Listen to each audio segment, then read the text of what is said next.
Welcome to Inside New Albany Football with Coach Cody Stubblefield. I'm Jody Walls. I'm Brady Brock. We're with Gumtree Mortgage here in New Albany over on Starling Avenue.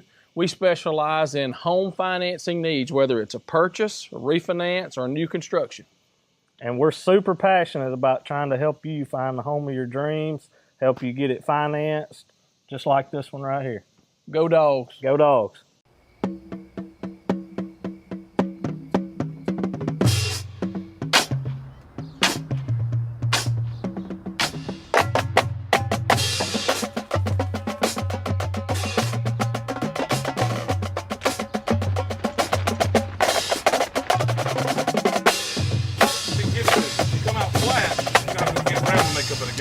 Come out and hit them in the mouth from the first play, we're going to be fine.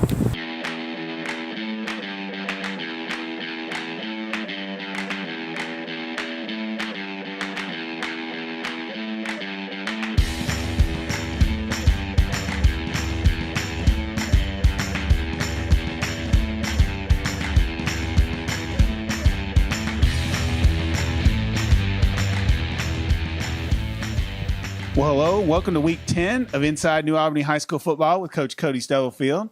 We're your hosts, Mr. Paul Henry and Robert Garrett. We want to thank you for joining us all season on these shows. We're in our last week of the regular season. The show is brought to you. The site sponsor is State Farm Insurance with Wally Morgan. And also we've got...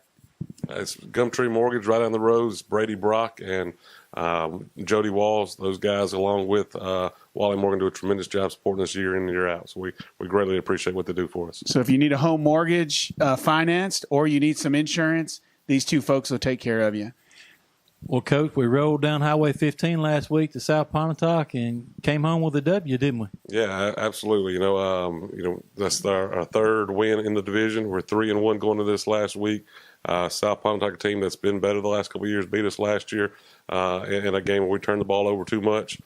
So went into it knowing that we needed to play well and just kind of finish the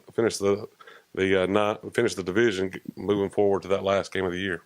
Well, most importantly, I think that pretty much locked us into guaranteeing us at least making the playoffs. Yeah, now, there's a bunch of different scenarios as far as for how it's going to play out. I'm going to tell you, you got to be a mathematian or calculus teacher to figure out all the scenarios. Right. Yeah, there's a lot of different scenarios, but like you said, a win at South Pontotoc did clinch a playoff spot for us. Last year, we did not make the playoffs, and so it was nice to know when we're getting back into it for sure. So what we're setting 7-2, right? 7-2, yep. And so what is it? And I want to talk a little bit about the South Pontotoc game, but before we do that, talk to us about the scenarios. Because, I mean, I was looking online and there was some scenario where we could be first and we could be fourth, all based on what happens in points matter, all this kind of stuff matter. Brandon Shields did a really good job. Most of what you've seen out there is put out by him. Us being 7-2, we were 4-1 in the non-division, 3-1 in our division play, have beaten Pontotoc, North Pontotoc, South Pontotoc, lost to Ripley in a three-way by 3. So a lot of scenarios, like you said. If we beat Houston, we're in a three-way, potentially a three-way tie. That could be Ripley, us, and Houston all in it. So points comes into the equation after that. There's another scenario where Pontotoc can beat Ripley, and then that throws them back into it. So ultimately, what we control, and that's what you always want to do. You always want to go into it and control your own destiny. So if we beat Houston by 6, we win the division. So anytime you have an opportunity to win the division at the last game of the year, that's always exciting. If we win by less than 6, we'd be second. If we lose by a certain number of points, we could still beat Ripley, but it's close. Then if Pontotoc beats Ripley, that throws them some different things in the equation. So a lot of different. You confused yet? A lot of different scenarios there. I guess we just have to wait and see what happens, but we want to bottom line, win by 6 or more. Yeah, you don't have to worry about win the game and it takes care of business. Yeah, right? We're really not focused on any scenario other than winning by 6. We know for sure that if we win or win by 6, we're in the top 2 spots. The goal is clearly to win by 6 and to lock it all up. Well, if we win by 6, that pretty much clinches the district championship, right? Yes. So when was the last time New Albany actually won a district championship? I mean, we've had them here and there, yeah. We've got 3 actually in the history of New Albany now. Before you talking about since MHSA came along, where there's no Little 10 and all that stuff. So basically, sometime in the 90s. So There's three. The last one was in 2012. Coach Price won it twice. That was a real good team that went 13-1 or something like that. And then the one year. after it also won 2 years after. So in 2010, the 13-win season that Colin Stubblefield and Taylor Guth, guys that are on our coaching staff, were a as part players, of. yeah.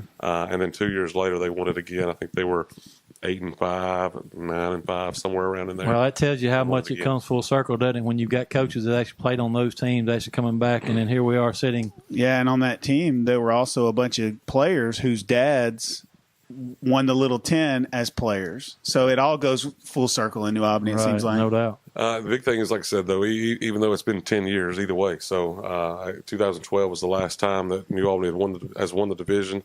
It's been a little while since we played for the division also, so this is the first opportunity we've had in a while to actually play for the division. So just that opportunity in of itself is exciting for our guys. Again, a lot of different scenarios that can complicate a lot of different things. We're focused on winning by more than 6. You know, the radio guys have been real entertaining here lately. At one point, David was talking to Keith from the side, or Keith. David was on the sideline, and Keith was talking to him, and he mentioned, that's how they used to do it back in the day. And Keith said, "I don't remember. I was blocking. I wasn't catching any touchdowns." They've been real entertaining throughout the year. So I want to thank the radio guys for what they do on the live stream, but also for WNAU. It's been a really good product. So let's talk about last week's game. Yeah, we went into South Pontotoc. They are not going to make the playoffs. Them and North are both out. Played North the week before, going into South this past week. Had a really good defensive lineman, a really good young quarterback. So still every week in, week out, you got to go play well. Started off a little slow. Had too many penalties early on and had a turnover inside the red zone.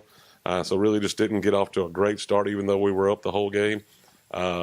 Just felt like we needed to get in that end zone and to end up putting more points on the board. But then our defense played well for the majority of the game. And then second half we got going on the offensive side, eliminated some of the penalties, and continued to move the football. Yeah, I thought the second half we really came in and really took it up a notch, you can say, and on both sides of the ball. Execution was a lot better, and then kids just played with a lot more intensity second half of the night. Like I said, we had several points called back based on penalties. When you stopped having that, those plays started producing points. They start counting, yeah. Right. And then the scoreboard started going up. Really excited about the way when the JV guys started going out there. We gave up some points, but we also could continue to score points. So a lot of young guys getting chances to play a lot of minutes Friday night. How, we've talked injuries. Can you give us an update on your injury situation? Yeah. So we've still got Ethan Cathy, who's out for the year. Ethan's our starting left tackle for the most part. So we've shuffled the offensive line. We've battered a little bit, but we're kind of on the mend at this point. We've got Caleb Shaw, who's still going to cast. Has got a wrist that was broke. Emmanuel Tucker is a defensive end that's going to be able to play some this week after a knee injury. We've got another defensive lineman, Chance Robinson, who is still out with a knee injury. Drew Hobson's had a couple different things going on. He's back with us. So for the most part, tell me about Drew. How's he doing? Because I know last year he was fun to watch. I know we were excited, and he was excited to get back. Sometimes when you come back from an injury, those first couple weeks are the hardest because re-injury happens. How's he doing? Well, Drew's just full speed, so the way he throws his body around, he's a little bit more suspect to some injuries. But you don't want to slow. You don't want to stop down. that. Yeah. Reckless abandon, right? That's what he flies to the ball with reckless abandon. Yeah, he does a good job for us. Yeah, so as soon as he came back, he was right back to that. He's got the game's got to slow down a little bit for you. He's got to continue to make the right reads and things. So none of us are perfect, but he's doing a really good job for us. We're very fortunate to have some depth there. We've got Stephen Woods also at linebacker. Keener is there at inside linebacker. So 3 guys that are share time at inside linebacker, and then 4 guys that have been playing outside linebacker. So you've got Jarrell Boland, Zane Chapman, Keelan Simpson went blank, and then we've got Parker Skinner, a young guy that's also playing. So we've been playing a lot with 4 guys playing those 2 linebacker spots and 3 guys playing the 2 inside spots. So having some depth and having a lot of players to play those spots have been really important. The defensive line, when Emmanuel got hurt, We had a young man named Isaac Gilbert step up and did a tremendous job. Isaac's a 6'5" frame guy. I think he can stretch his arm from one sideline to the other sideline sometimes, you know. Well, we talk about him, scratching the top of his foot without bending down some. But, he does. Just the picture of that, how challenging that would be. He's been doing a really good job for us. Jaden Hicks, Montavio Sullivan. We talked about Stephen Woods playing inside linebacker. He also comes down and will play some defensive line for us, does a good job. Another motor guy that just really gives a lot of effort on that defensive side. And then the secondary's played much better lately. I think we had a couple situations where we were maybe too aggressive, came up early. I think they've done a better job the past couple of weeks of knowing their role, knowing their job, and staying back into coverage when they're supposed to. One thing I've noticed, I know you've had injuries throughout the year, and it seems like it's kind of put players in different positions, but now that's kind of added depth to your group, and now that you can kind of mix and match and do a lot more with them, can't you? Yeah, no question. Like I said, I think we're deep in some of those spots. The offensive line, like we talked about, has been shuffled a little bit. Matthew Harris has been battling an ankle injury, but hasn't missed any time due to that. So he's doing a really good job of playing through that injury, and that ankle is getting better. So we're very fortunate to have had all the injuries we've got, but have most of those guys back now at this point. Yeah, I tell you what, Shaw caught that ball the other night and spun out of it there with that cast on. Didn't like it bothered him at all, hardly. The problem is he caught it 4 times. I think it hit that cast and bounced up and bounced, and then he finally corralled it. But Shaw can make things happen as long as he can corral that ball and get in there. He hasn't missed any time at corner. He's played corner the very first week with that cast. Through practice and things, he's starting to catch the ball with those fingertips a little bit. So we've used him on offense as well. So, Jarrell Bolin, one of the biggest, I think, boosts for our team has been Jarrell Bolin playing on the offensive side of the ball. Was an emergency situation against Ripley. He practices it some, but made a couple big plays against Ripley, and then has been big ever since through the North Pontotoc game and the South Pontotoc game. Well, before we move on to this week's opponent, just remind you that this show is brought to you by Gumtree Mortgage, Brady Brock and Jody Walls, and also our site sponsor where we're sitting today was Wally Morgan State Farm. So, Coach, now talk to us a little bit about our opponent this week, Houston. If we've got to beat them by 6 to win the division, what's that going to take? First off, Houston's a very good team. They're very talented. I think one of their biggest strengths is their defensive front. Number 15, number 52, some big guys that really control a lot of scrimmage in a lot of their game, in a lot of their games. Defensively, they're going to play in a 3-3 stack. So very similar to what South Pontotoc did, except that the guys on the defensive line are a little bit different animals up there. So, like I said, 15, 52 are really good guys that we're going to have to make sure we do a good job of being able to block and stay on. Number 22 is an outside linebacker. He's also the running back for them. That's just a tremendous athlete. And then they've got a lot of speed in the back end and the secondary. From our standpoint, we've got to make sure we play really well in all 3 phases of the game. Special teams in a close game is huge, whether it's putting points on the board through field goals and extra points, or playing the field position battle with kicking off and doing our punting game. So special teams has got to be really, really big this week. Is their head coach one of the Dampier brothers? The head coach is Baylor Dampier. I think this is Baylor's 3rd, 4th year at Houston. Has done a really good job there in his time at Houston. Very familiar with him and several other coaches. Reed Flowers is a guy that's there on staff. Kyle Bonds is there on staff. Dallas, a guy from Pontotoc. Caden Dallas is one of their coaches. So very, very, very familiar with those guys that are there, but they do a tremendous job. How does is he running their offense or their defense? His dad was an offensive guy. I know Kyle Bond is heavily involved in the offense, but I'm pretty sure Baylor's still doing a lot of the offense. How does it differ? Do you remember back in the day how his dad's offense he would run a lot of too tight, and ran a hook and ladder play that was always real effective, and he would run it at just the right time. Real good at running the ball out of a too tight set with one back. What does it look like for them? I think Baylor is really known for, and his dad as well, as being multiple up front, using a lot of different formations. He still does that.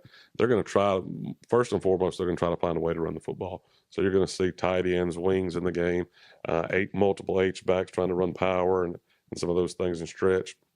So he does a good job in that regard. And to go along with the coaching side of that is, He's got multiple guys up there that are over 300 pounds that really move well. Their offensive line, number 74 and 52, you'll see 74 move from side to side depending on whether they're pulling or not, or running power or ISO. Really? So it's key. There's a key there to that, right? When you see those guys moving. But the other part to that is you got to go stop that and blow it up. So Coach Hammond, our defensive staff, Coach Ward did a good job all week talking to our defensive linemen about, it's not a team that we want to, we every week in, week out, we talk about slanting.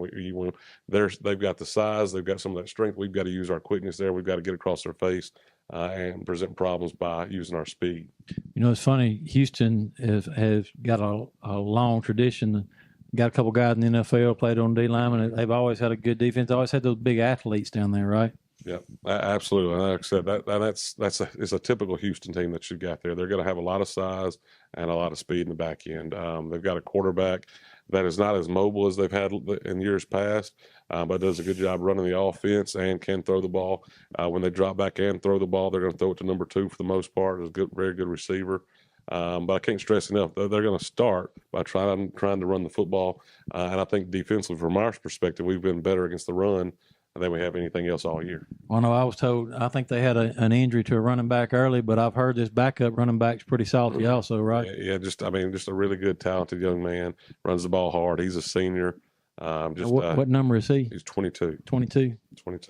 So they just do a good job, so kind of circling back around for us to win the football game, we've got to be extremely solid on special teams.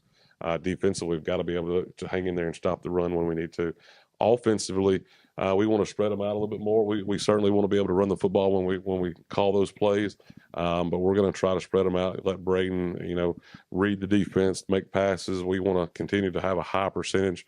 I think he was 77% against North Pontotoc when we were throwing the ball. A repeat performance of that would bode well. And so receivers got to catch the ball. Braden's got to throw it. We've got to make plays. So we talk all the time about those receivers just doing special stuff and making that special play. So I know they're capable of it. We got to just go out there and do it. I think our offensive line has played well for the most part all year, and so we need another good performance out of them. How did the Houston Ripley game turn out? 28-21. Ripley beat them. I'm sorry, Houston won. So that's where the tie comes. Is right. Ripley beat us, and I think Ripley actually had the lead till about a minute and a half so to go, and I think they came back and beat them. I think they were up, and then they had a chance to score late to try to tie it up and didn't do it. I know the opening kickoff, Houston number 22, the running back, the linebacker we talked about, took the opening kickoff back to the house and scored. So I know they were up early based off that. Again, two teams that are really good. I think we're all pretty evenly matched as far as us, Ripley and Houston. I think we can do some things that give them trouble, where Ripley is more of a run-heavy team that kind of played into the strength of Houston. I think by spreading them out, we can utilize some of that spacing, and they're going to play a lot of man coverage. So if we can create separation, if we can do some rub routes, we can do some things to get some guys open, those things can turn into big plays.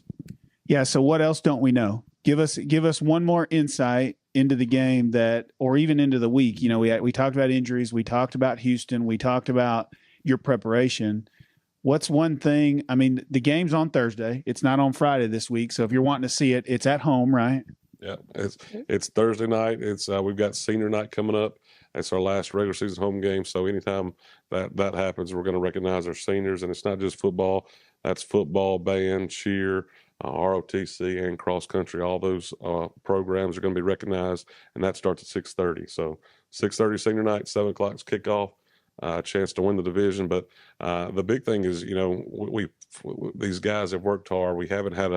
We've not all year. We've seen them play hard. They never laid down. They never quit all year. No doubt. And with that, they put themselves in a position to play for the division. So we want to reap that reward. We want to enjoy the moment, but we want to go out there and play a full game for 4 quarters, limit mistakes, and just play the way we're capable. And I think at the end of that, we're going to be right there with them.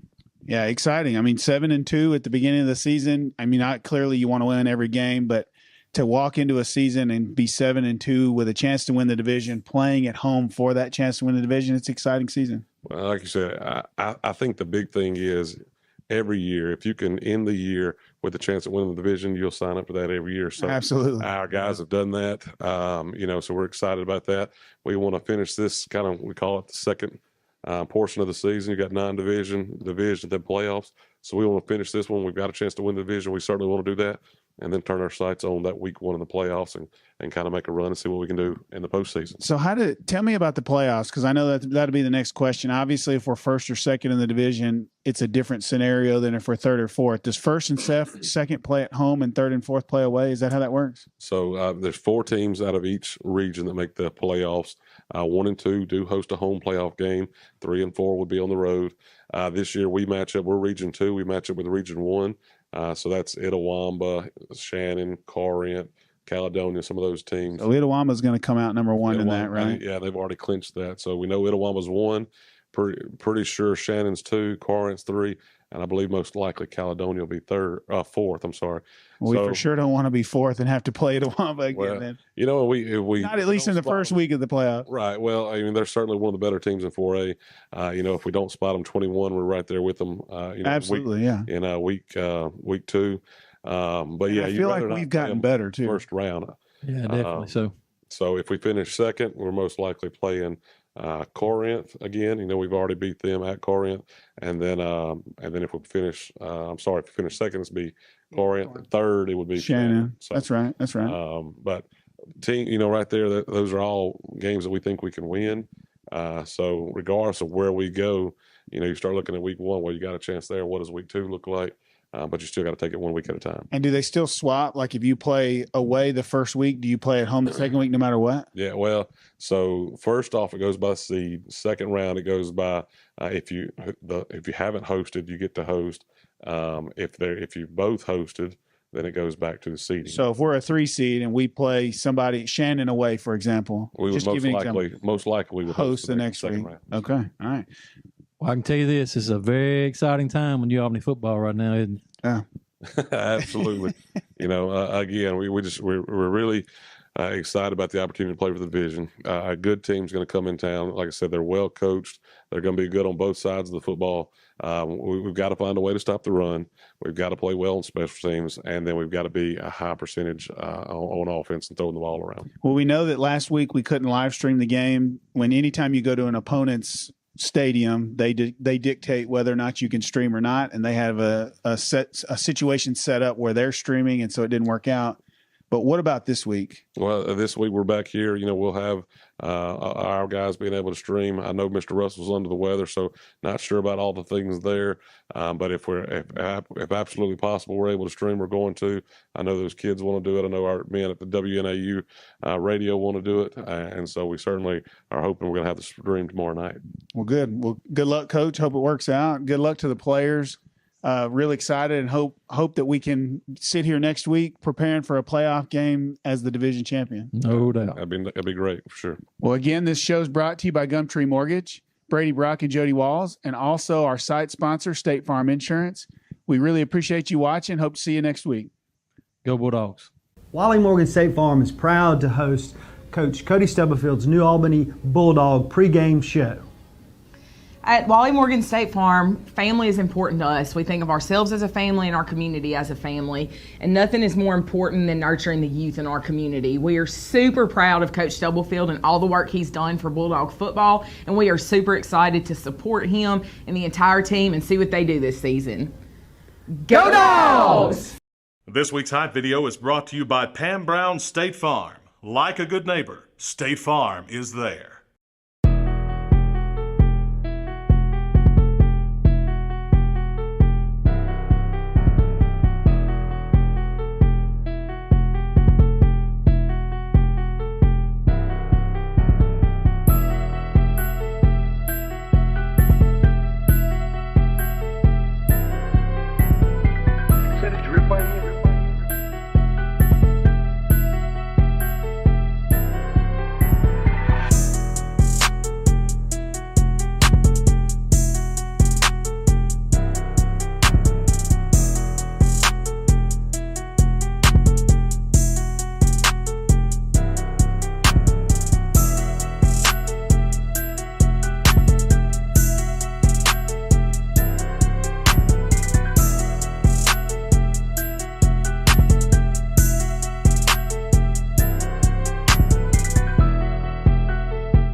Beginning tonight, number 20, Jarrell Bolden. Jarrell is the son of Donna Little and Armand Bolden.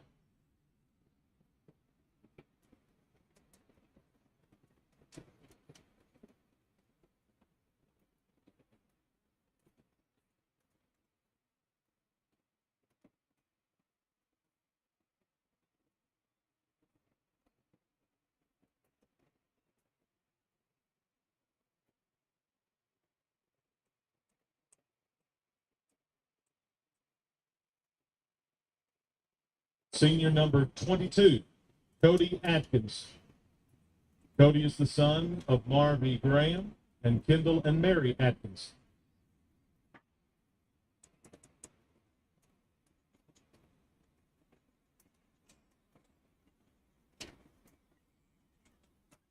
Number 25, Zach Clay.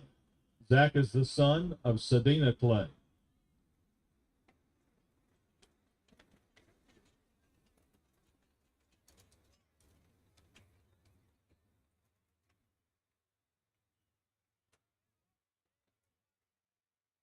Number 29, Whit Robbins. Whit is the son of Michelle and Tony Robbins.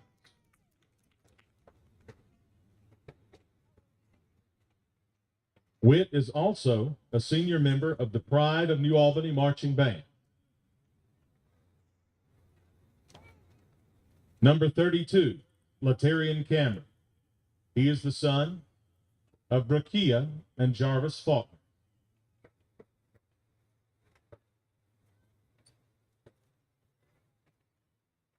Number 51, Zane Chapman. Zane is the son of Amy and Jason Chapman.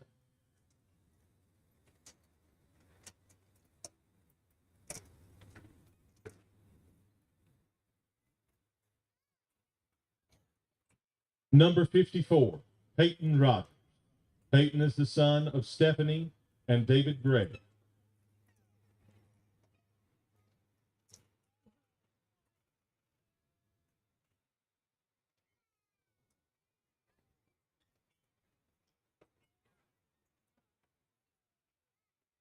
Number 55, Patrick Gibbs.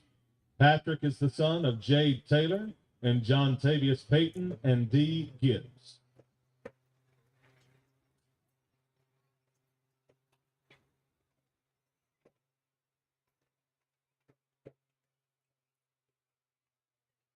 Number 56, Montavio Sullivan. He is the son of Mickey Woods Sr. He is also accompanied by Coach Channing Ward.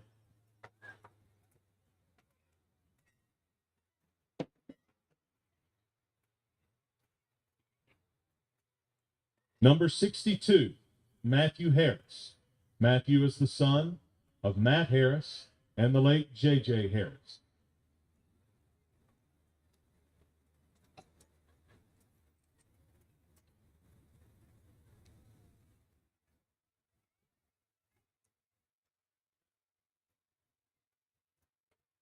And Ashton Presley. Ashton is the son of Ginger and Ken Gann and Amy and Lance Presley. A big round of applause tonight for our football senior.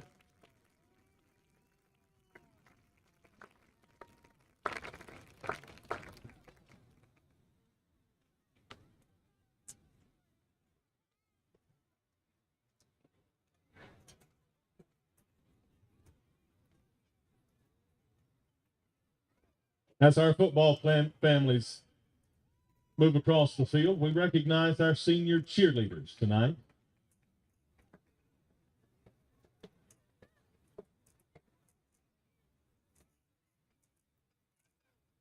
Senior Erica Cannon. Erica is the daughter of Lanika and Eric Cannon.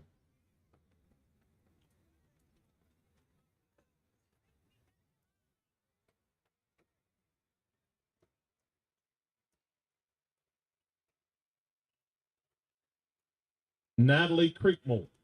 Natalie is the daughter of Penny and Ben Creekmore.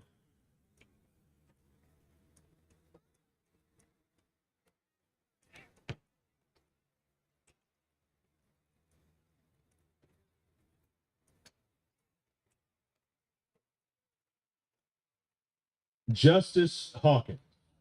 Justice is the daughter of Tika and Dirk Sykes and Farah and Zane Hawkins.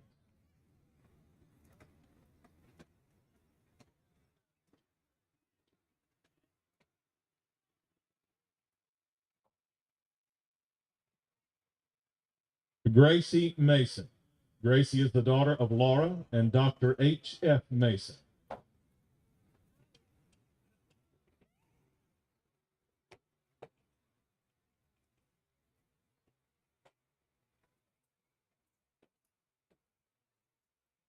And Sarah Robin.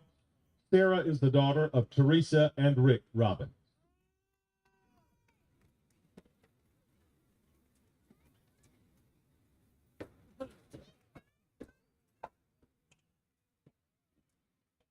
A big round of applause this evening for our senior cheerleaders.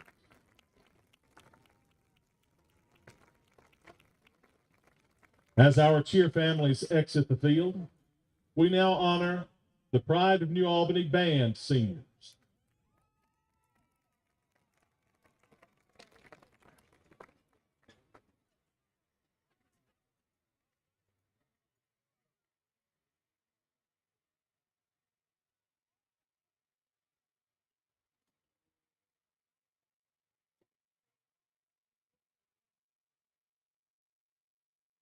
Leland Bolden.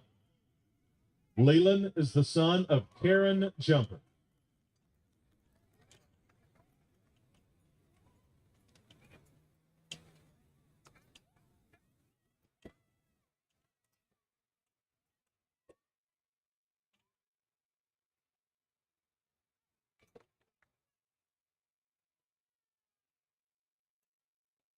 Dawson Boyd. Dawson is the son of Harvey Boyd and the late Tina Boyd.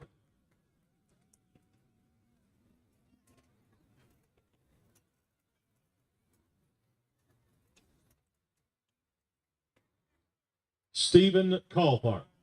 Stephen is the son of Lucy and Rob Calthart.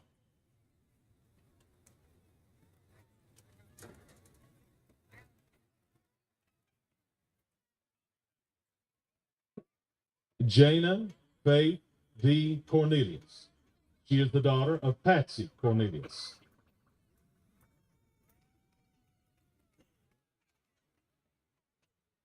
Owen Cotton. Owen is the son of Maggie and Jay Cotton.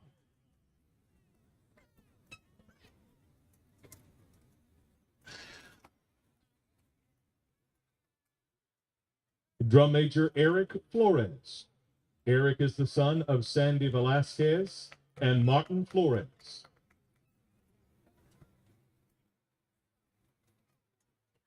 Ryan McGill. Ryan is the son of Jessica Stokes and Mac McGill.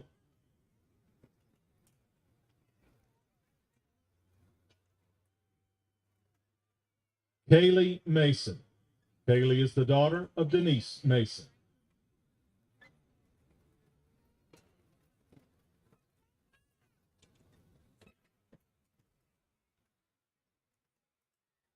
Meredith Oler. Meredith is the daughter of Teresa and Joey White and Jason Oler.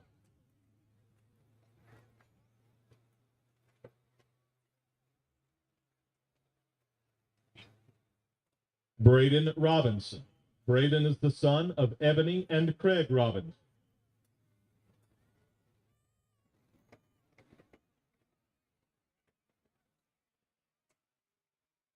Sarah Simpson. Sarah is the daughter of Jessica and Matthew Simpson.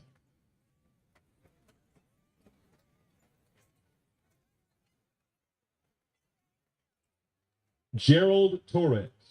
Gerald is the son of Irene Torres Cabrera and Francisco Cabrera.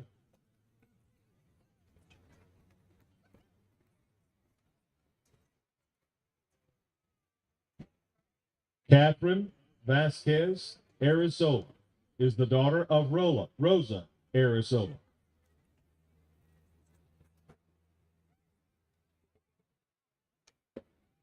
Jake Witt. Jake is the son of Rachel and Al Ray and Mark Witt. A big round of applause for the pride of New Albany Senior tonight.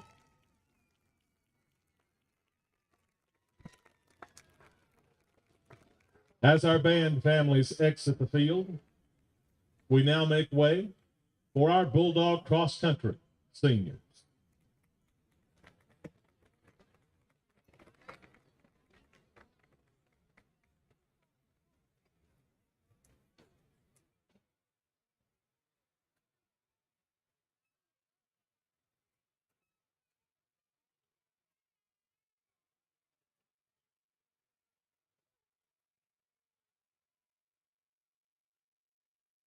Our cross-country seniors this evening, Dawson Boyd.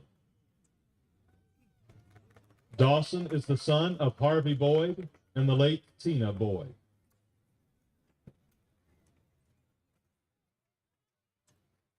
Leslie Morrell. Leslie is joined on the field by her coach, Hannah Covington.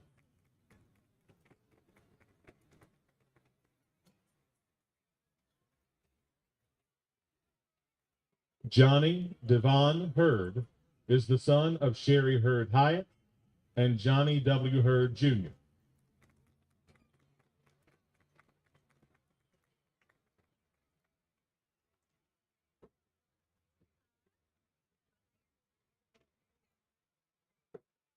Sergio Isaac Vega is the son of Marcia and Paul Roberts.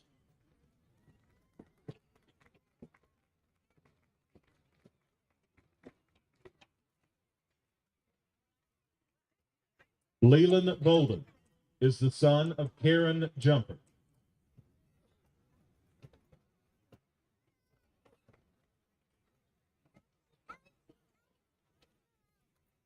And Eric Flores. Eric is the son of Sandy Velasquez and Martin Flores.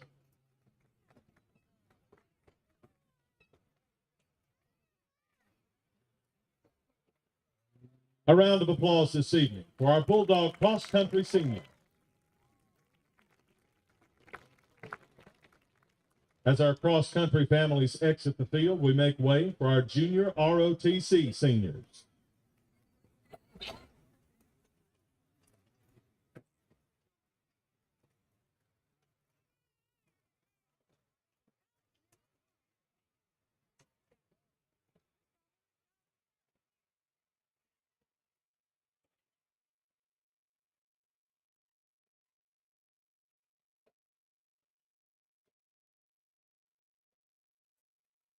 Our ROTC seniors tonight, Riley Gann.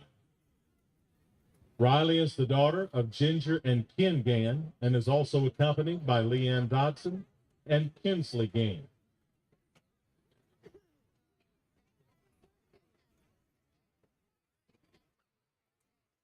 Desmond Bailey. Desmond is the son of Makisha Bailey and is accompanied also by Brianka Bailey.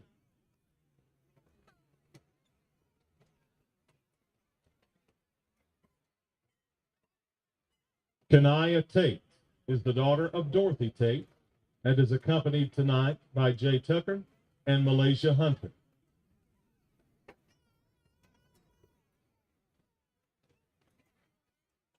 Hunter Poirier is the son of Kimberly and Ben Foshi.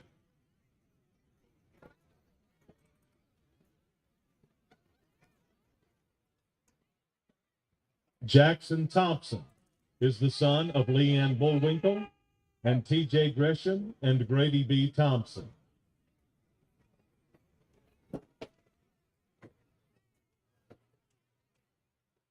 Ronaldo Gonzalez is the son of Lorena Monroy and Ronaldo Gonzalez.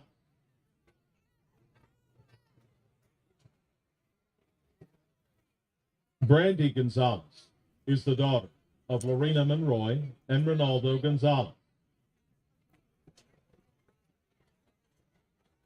Jacob Wilson is the son of Kimberly Hill and Michael Wilson.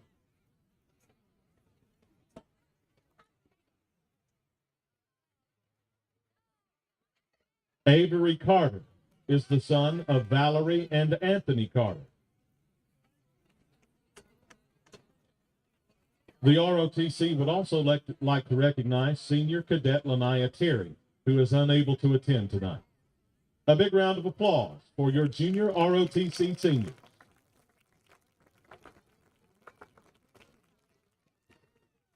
As our ROTC families exit the field, we wish you a good evening, ladies and gentlemen. On behalf of Superintendent Dr. Lance Evans, Principal Dr. Matt Buchanan, and Head Coach Cody Stubblefield, we would like to welcome you to Kitchens Field on the campus of New Albany High School.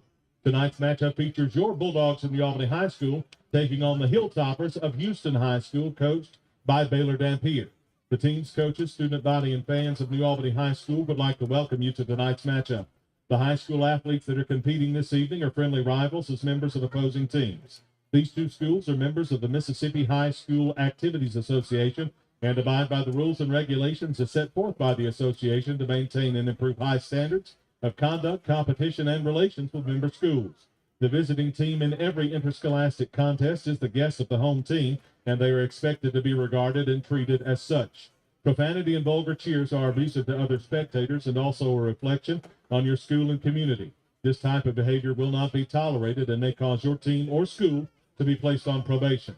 People involved in this behavior will be asked to leave the area with no refund or reentry and could possibly be banned from future contests. The use of alcohol, drugs, and tobacco are forbidden at all Mississippi high school activities. Artificial noisemakers are allowed at MHSA outdoor events. However, air horns, bullhorns with sirens, and vuvuzela horns are not allowed. The officials are individuals who are assigned to administer the rules of the game according to the National Federation rules. Their experience and integrity qualify them for their part in this friendly interscholastic contest. The attitude of sportsmanship should be reflected by all spectators, no matter what their personal feelings of loyalty may be to either of the teams in tonight's contest. A game managers conference has been held with administrators, coaches, and officials to emphasize good sportsmanship. Remember, sportsmanship begins long before the contest starts and lasts long after the contest is over. As a reminder, the MHSAA prohibits fans from entering the playing area before, during, and after the game. Violation of this rule could lead to your school being put on probation.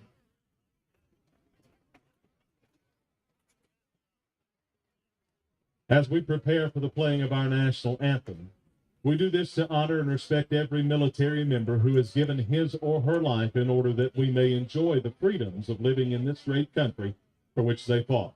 When you stand quietly while looking towards the flag, you honor and respect the sacrifices they made in protecting our flag and our freedom.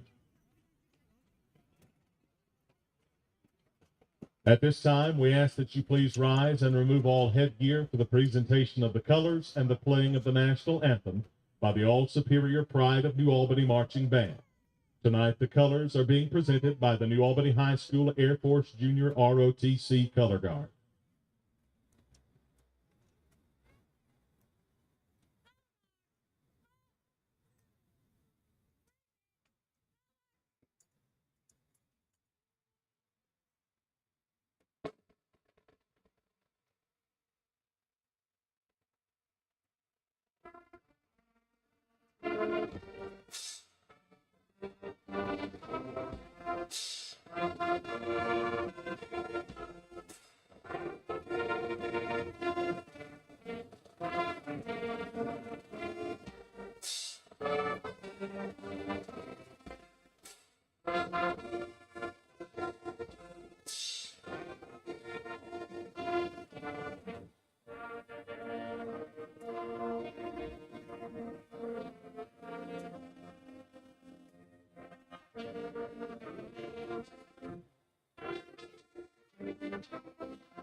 We ask that you remain with us through the entirety of the game tonight as the All-Superior Pride of New Albany Marching Band will be performing at the conclusion of tonight's game. We ask that you stay and enjoy their halftime show, El Toro. Bravo.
leading this football team. But you're right; they've had a great career, and hopefully, it's going to go for several more weeks.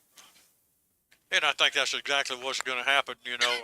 We just got to see exactly how it unfolds. We talked a little bit about our quarterback. We talked about those 4 guys that carry the football so much for the Bulldogs, Keith. But a chance to give the offensive line a little bit of credit. We're 7-2, and you don't get there without any blocking. Those guys have done a good job up front. Peyton Rogers, just one of them. Harris, Conley, and we lost Coffee earlier in the year. So we've had some guys on that offensive line that have really come through and done a nice job. Oh, no doubt, not about it. Patrick Gibbs is another senior up there on the line, and again, we've got a good group of kids that again we always have a good offensive line, and this year's no different. And Sam Morton, and Jackson Howard, both 9th graders, have come in and filled in for Coffee, and really done quite an admirable job filling into that shoe. And they'll have to step in there a year from now when some of these very seniors that we're talking about graduate and be coming back watching in the stands with us. No doubt about it, Kurt. The guys walked out. I didn't even pay attention to who won the toss, Kurt. I'm sorry, I was looking down. But the guys, as Kurt said, we had our seniors go out as the captains. The guys that walked onto the middle of the field were Matt Harris, the senior, Cody Atkinson, Zane Chapman, and Jarrell Bowling. But all of our seniors were out there with them, and we will recognize all the seniors on the radio here before the night's over with. But I apologize. Did you notice, Kurt? Were you paying attention? I did not. I was. My bad on that. Bulldogs are receiving they're kicking off. Bulldogs are kicking. So Yes. did we defer? I'm not sure. I just signal kick. Okay. Well, speaking of kick, this kickoff and all kickoffs is brought to you by Northeast. Northeast Mississippi Community College is proud to be the kickoff sponsor for the New Albany Bulldog football team in 2022. The Tigers are 5-3 and have one remaining game tonight versus number 3 Northwest. A victory would secure a spot in the playoffs for the Tigers. Basketball season tips off on November the 4th. The first home game is on the 7th against East Central. Visit www.nemccathletics.com for a complete athletic schedule plus up-to-date news on all Northeast athletic programs. You can also watch football at nemcctv.com. Copperwood and Stovall to get back deep for the Houston Hilltoppers. They'll line up along the 15-yard line awaiting Whit Robbins' kickoff as we are just about ready to get it underway here on senior night from New Albany High School. He's got it teed up right in the middle of the field, and here we go, and we are underway. It's a line drive taken at the 12-yard line by Stovall. Almost stepped out of bounds, and he did step out at the 12-yard line. Want to remind everyone, WNAU 1470 on your radio dial, on your mobile device, WNAU.com, and we're streaming live with New Albany Schools tonight. Go to New Albany Schools YouTube, and it'll take you right to the game. You can watch it along with us. Jake Miller, manning the camera and handling the journalism crew tonight, is Chris Russell, who's with us every Friday night under the weather, and we sure do miss you, Chris. Hope to see you back with us next week. Handoff goes to the deep back. He's taken down his line of scrimmage, and a nice job coming up out of the secondary by DJ Robertson of the Bulldogs. Well, good job, Kurt. You talked about it earlier today when we were talking about them getting to the corner, and that time they got to the corner, and DJ did a really good job of coming up and making the play. Brooks will send 2 receivers wide to the right. He'll work with a tight end. He'll set a tight end right and left, and a 1 running back set. Hands it to Copperwood. Tries to get outside on the right side. Sidesteps a would-be tackler out to the 25-yard line and close to a first down. It'll be a first down. Well, just ran it off tackle that time, Kurt, and good blocking over there by Houston.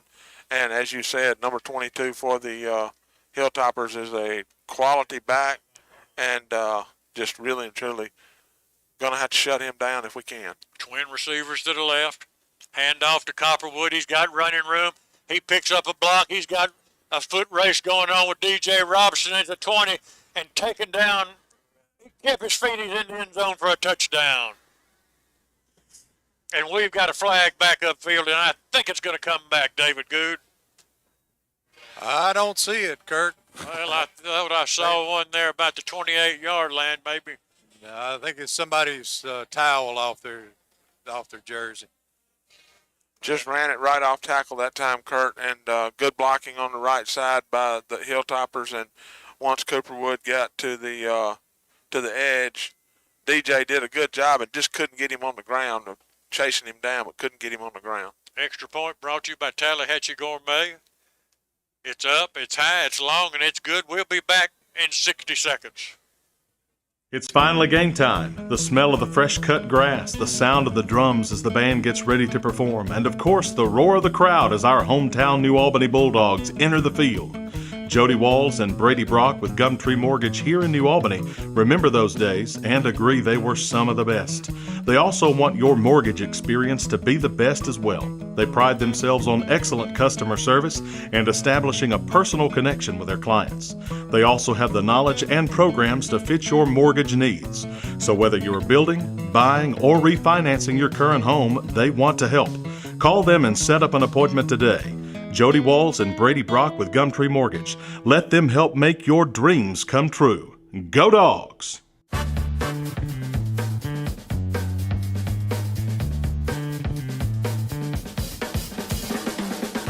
Call State Farm agent Wally Morgan at 662-539-7062 today. The kick is a pooch kick. It's going to be fielded at the 38-yard line by Jeb Bolin. He's hit immediately, and the Bulldogs will have it.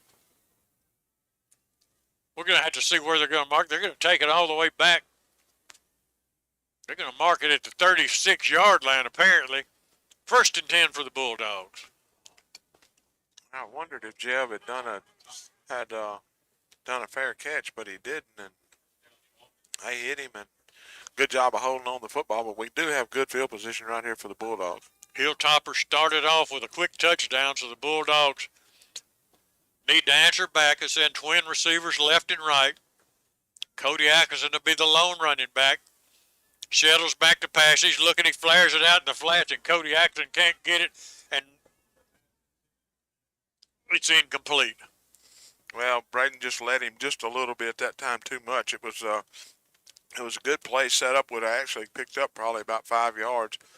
Braden just threw it just a little bit too far in front of it. 2nd down and 10.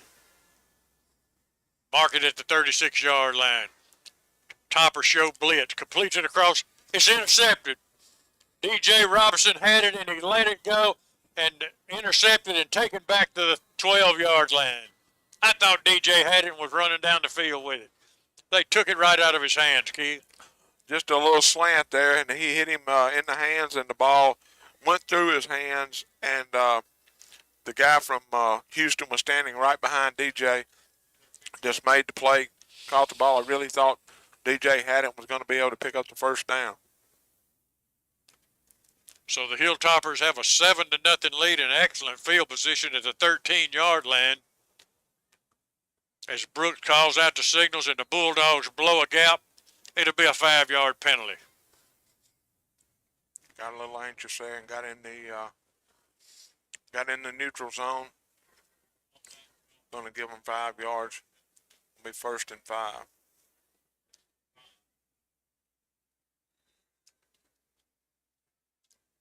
At the 7-yard line, 1st and 5, hand off to Copperwood. Looks out inside, taken down at that time, and that's going to be Jarrell Bolin, I believe, Keith. Yeah, I believe that was Jarrell. He did a really good job of keeping his outside shoulder free, was able to get off the block and make the play, and actually going to be a loss of yards for the Hilltoppers. Big play by Jarrell there. 2nd down. Holding. Yeah, exactly. 2nd down and 7 at the 10-yard line. A little movement along the line of scrimmage, no flags. Now Brooks talks to his running back. Now he hands it to his running back off the left side, and he waltzes into the end zone, hit at the goal line, but never taken down. Touchdown for the Hilltoppers. Well, just ran it right off at number 52 for the Hilltoppers. Is a really good offensive lineman. He's a junior that probably going to play some football after he gets through with high school, and he just plowed a big hole open over there, and wasn't any problem there. Nobody there until he got to DJ, and he just ran right through DJ for the touchdown. Tallahatchie gourmet kick is up. It's good. Hilltoppers 14, Bulldogs nothing. Back in 60 seconds.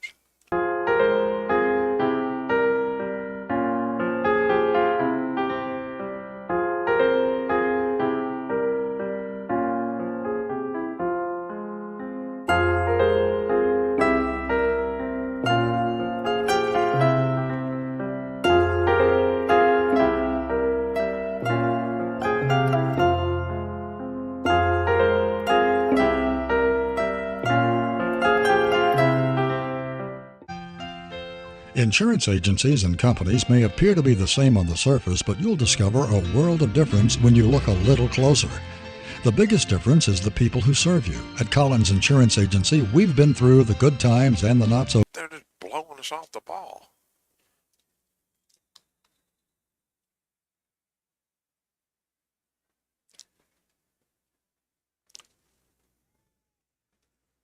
Now we'll start throwing it every play. Yep. All right, Houston Hilltoppers have taken a 14-0 lead over the New Albany Bulldogs. Still 9 minutes and 54 seconds remaining in the first quarter. And now, Keith, we're just in a situation Bulldogs got to get the football and drive it down the field. Well, that's exactly what you didn't want to happen, obviously. It's happened to us a couple of times this year. Against Etowamba, it happened against Ripley, and we got to get this ball this time and take it down the field. Hilltoppers got it teed up at the 35, kind of a line drive kick, fielded at the 24-yard line, picked up out to the 30, 32, breaks outside, picks up a block across the 40 to the 42-yard line, and a nice job of returning the football by Cody Atkinson. Yeah, good job by Cody there. He kind of muffed it just a little bit when it got to him, and was able to get by the first guy. And when he did, he cut to the back towards the middle of the field. Good job, good field position right here for the Bulldogs. Just got to get some blocking up front, and we're not going to score 14 points on this drive. We just got to try to get a touchdown here. Bulldogs will go with a 2 running back set. Shettles looks at a 3-down lineman defense, hands it straight ahead across the 45 out to the 47, maybe the 48. Give him 6 yards on it, make it 2nd and 4. Good job up front by the guys blocking there, and Keelan did a really good job. It's just one of those, went right behind the guard, and the center and the 2 guards, able to pick up 4.5, 5 yards. Simpson will stay in the backfield with Shettles. 2nd down and a long 4 yards. Handoff once again to Simpson. Breaks through the line of scrimmage across midfield. It's going to be close to a 1st down, David Good. They may have to measure it. They got him a little bit short, about a yard. Bulldogs ran a trap. At that time, Peyton Rogers was pulling, and their defensive lineman got through really quick, and Peyton got there just in time to clip him to be able to allow Keelan to pick up the yardage. Back with I a was 2. going to say, the offensive line is doing a good job of keeping 15 out of there. Shettles rolls left. He's looking, completes it at the 42-yard line. DJ Robinson steps out of bounds immediately, but it'll be a Bulldog 1st down. Well, good job that time by Braden to hit. Had 2 receivers out there. He went for the furthest one down the field. And that tells me on that play there occurred on 3rd and short. Coach Stubblefield was going for it if he didn't get it on that pass. 2-back set for the Bulldogs. 1st and 10. Hilltopper show blitz. And the Bulldogs fumble the football. I think Shettles got it back. It looked like they were going to try to get it outside with Jarrell Bolin, and he had some running room if he had gotten there. Yeah, just a bad exchange there. It looked like Braden couldn't decide if he wanted to give it to Jarrell or keep it, and lucky that we got back on the ball. 2nd and 14. Shettles back to pass. Got time looking. Now he's going to go down. Back at the 44-yard line. He had time, Keith. Couldn't find a receiver. He had time. It was a good job of blocking by the offensive line, except for one person got through, and Braden just really and truly the guy. If he would have been coming from one side or the other, he could have maybe avoided, but he was just running straight at him, and Braden really didn't have an option. 3rd and long for the Bulldogs. Hands up is Simpson, and he's hitting the backfield just as he's taking the handoff. Yeah, number 15 for the last 2 plays, number 15 for Houston is doing what I saw him do on film. He is a physical, short, stocky guy that's really fast and plays a physical game, and that's what he did. We had things going good, and now we're in a 4th down and about 25 situation. To punt it away. Whit Robbins does the punting for the Bulldogs. Under pressure, kicks it straight up, and it's not going to be a good one at all. It takes a high hop, and now it comes back, and they're going to get the ball. They being Houston right at the midfield stripe at the 50-yard line. Yeah, just not a good one that time by Witt. He just did, like you say, it went straight up in the air, and Houston's going to have the football on New Albany's on the 50-yard line. 1st down and 10, leading this football game 14-0. Got to get a stop here, no question about it. This thing's going to get away from us before we get it started good. Stovall back to pass, looks, he's got a receiver at the 40. Taken down at the 34-yard line by DJ Robertson, but a 1st down for the Hilltoppers. Well, and the Hilltoppers have had success running the football, and that time they just ran a slant, and as you said, just hit Stovall on that slant, able to pick up an easy 1st down. Stovall sets Copperwood to his left, Cooperwood to his left, and now we're going to get a encroachment on the Bulldogs, give the Hilltoppers 5 more yards.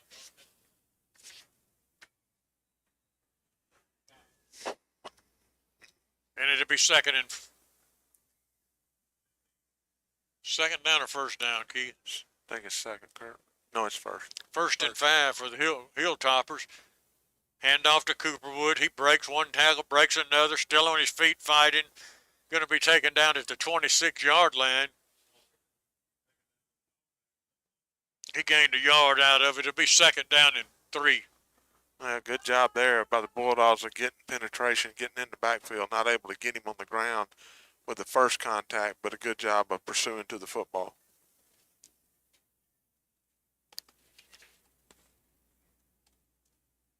Pratt comes in the football game, I think, as a quarterback. He's going to work up under center, short yardage, misdirection, little trap play. 1st and 10 for the Hilltoppers down at the 15-yard line. Just like you said, Kurt, ran a little trap play to the left side. And again, I can't talk about number 52 for them enough. He's a really good offensive lineman, and he's able to clear off one side of the line of scrimmage by himself. Pratt up under center. Misdirection again off the right side. Cooperwood down to the 6-yard line. And I'd love to tell you the Hilltoppers were doing something fancy, but they're just playing old-fashioned football. And thus far, the Bulldogs just not able to stop them. Handoff off the left side, short of a touchdown, taken down at the 4, I think. It'll be 1st down. 1st and 10 at the 4-yard line. Well, Kurt, as you said, they're not really doing anything fancy. I mean, they're just running the football and loading up with 2 tight ends, H-backs, whatever, and just physically running the football at us, and we're not able to stop it right now. Stovall checks back. No, that's going to be Pratt, I think, staying at quarterback. Or Brooks, excuse me. Brooks has been the quarterback, my fault. Hand off to his running back, and he's in the end zone for a touchdown. Well, that just a little trap they ran off to the right side, and really not much resistance there by the Bulldogs. He walked it in pretty much with ease, and the Hilltoppers are going to be kicking an extra point here to take a 21-0 lead in the first quarter.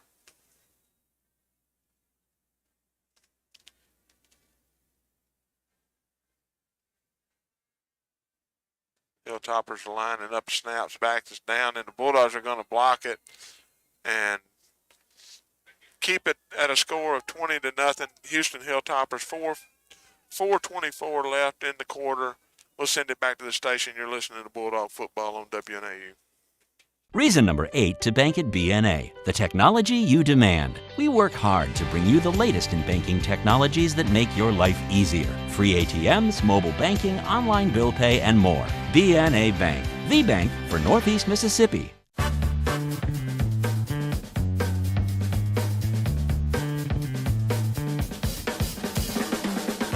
Call State Farm agent Wally Morgan at 662-539-7062 today.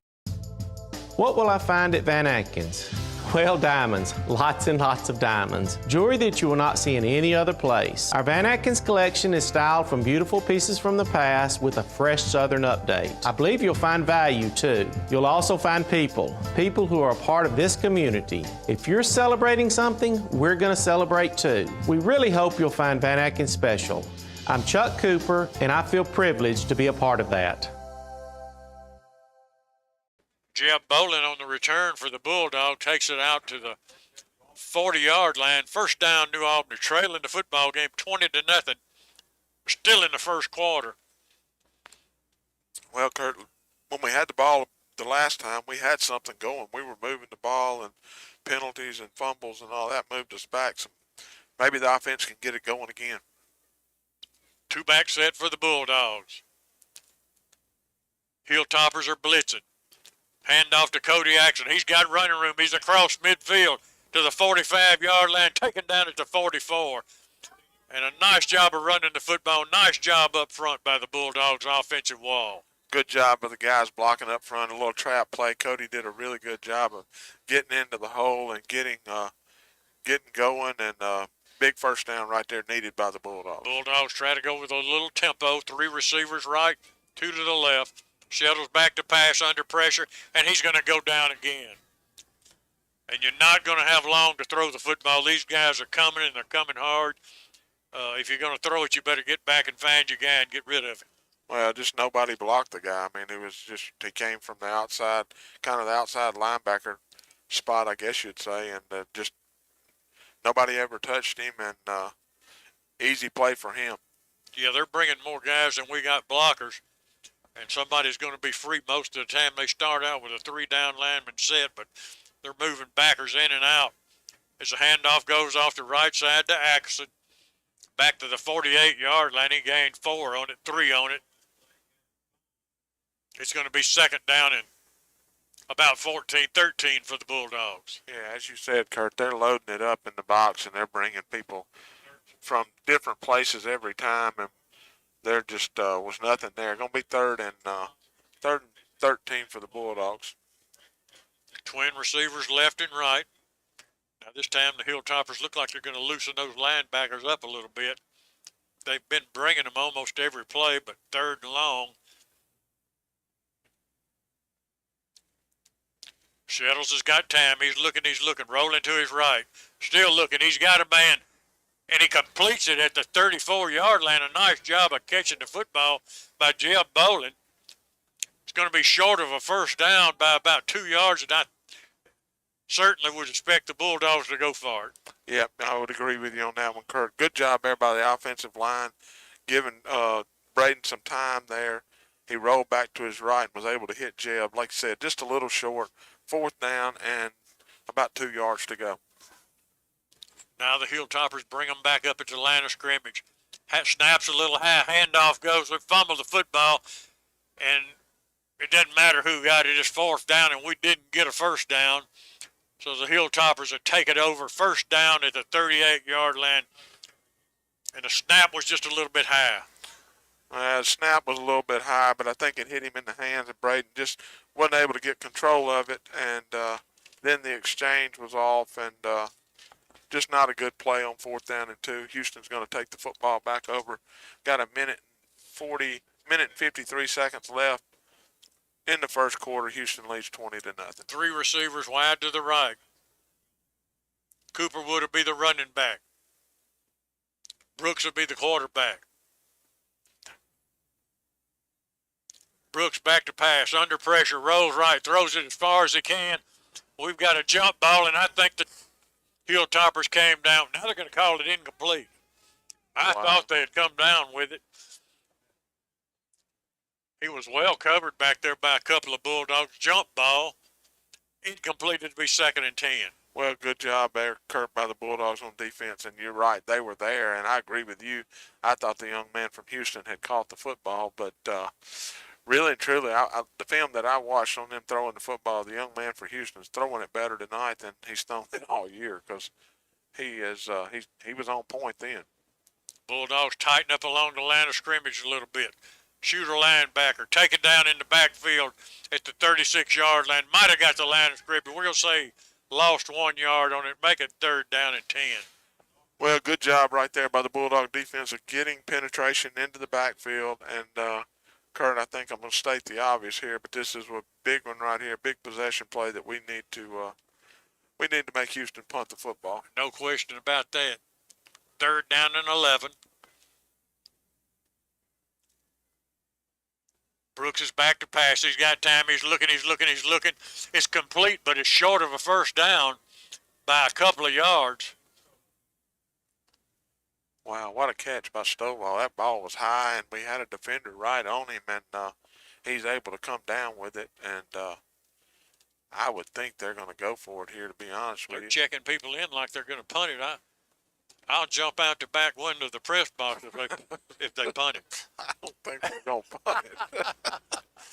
I think they're going to go for it here. Yeah. Going to get up under center is Brooks. 3-back set, hand off to the deep one, Cooperwood, and he's got about 5 yards out of it and a Hilltopper 1st down. Yeah, they just loaded it up, Kurt. They brought in the heavy package, and as you said, it was just a easy 5 yards for him. Move the chains. Looks like the clock, unless Houston doesn't want it to, the clock could run down and end this quarter right here. Got 10 seconds left showing on the clock right now. And they snap it, hand off to Cooperwood. Stopped. He got 1 yard out of it. Pretty nice job by the Bulldog defense. And that's going to end the 1st quarter. We'll be back in 60 seconds.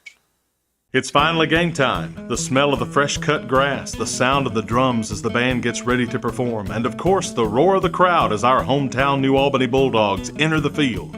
Jody Walls and Brady Brock with Gumtree Mortgage here in New Albany remember those days and agree they were some of the best. They also want your mortgage experience to be the best as well. They pride themselves on excellent customer service and establishing a personal connection with their clients. They also have the knowledge and programs to fit your mortgage needs. So whether you're building, buying, or refinancing your current home, they want to help. Call them and set up an appointment today. Jody Walls and Brady Brock with Gumtree Mortgage. Let them help make your dreams come true. Go Dogs!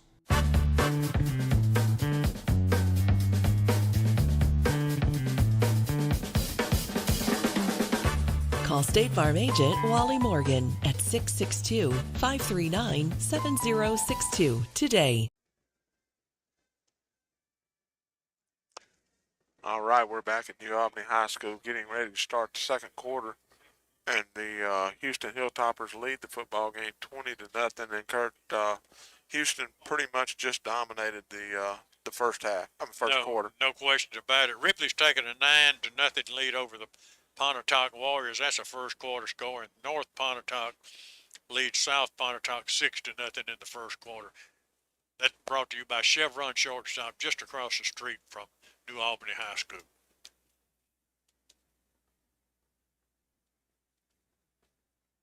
We've got 2nd down and 9 situation. The Hilltoppers have the football. They absolutely dominated the 1st quarter and made it look so easy. Yeah, and we knew coming in they were a good football team, but I didn't expect this, to be honest with you. No, we made them look good that 1st quarter, but this Bulldog bunch has not quit all year, and don't be surprised if you see them coming back. There goes the handoff off the right side. That little misdirection play down to the 30-yard line. 1st down is Brooks on the carry. Yeah, again, you said it. He faked it like he was going to Cooperwood off to the left side, and Brooks just kept it, went off the right side. We had somebody grab him and just not able to get him down on the ground. And first down for the Hilltoppers. Brooks up under center, works with a stack eye formation. Hadn't seen that in a while. Gives it to the deep back. Tripped up at the line of scrimmage, dives forward inside the 30 to the 28. Nice penetration up front by the Bulldogs. Number 49, Hobson. Good job by Drew there, like you said, of getting into the backfield and making something happen. You said it, they had that stack eye going and had two lead blockers, and Drew came in there and broke it up, limited to just a couple of yards. Now they'll move to a standard eye formation, set a tight end to the right and left. Brooks up under center, hands it to his deep back once again. Nowhere to go. He's hit, and he's still on his feet and finally taken down by a host of Bulldogs. And nice job again by the Bulldog defense. Third down and 9. Good job there, loading the box by the Bulldog defense. Good job of penetrating and actually being physical when they got to the ball carrier, getting him on the ground. Third down and long for the Hilltoppers. Big play right here for the Bulldogs. 3 receivers to the right. Cooper would be the lone running back. Brooks has set him off his left side. Going to run the option, going to pitch it behind, and we've got a hole downfield. Cooperwood's still running down the sideline, but that one's coming back, and Cooperwood's out on the track, and he may be injured over there. He went down and lost his foot and wound up scooting across the track. He's okay. He's up. But that one's going to come back. I'm almost sure. I saw the hold, and then I saw a flag. Got to be what it was. Yeah, no doubt. They did throw a flag on it. And as you said, he pitched the ball behind Cooperwood, and lucky for Houston that it wasn't a fumble. But once he got it, he got to the corner quick. But as you said, there's a hold that's going to bring it back. Well, I don't think it was actually holding David Good. What was that? Call a chop block. Chop block. Nevertheless, it's going to back them up all the way back out here to around the 45-yard line. And it'll be third down and 23, Keith? Yep, it's gonna be about right, Kurt.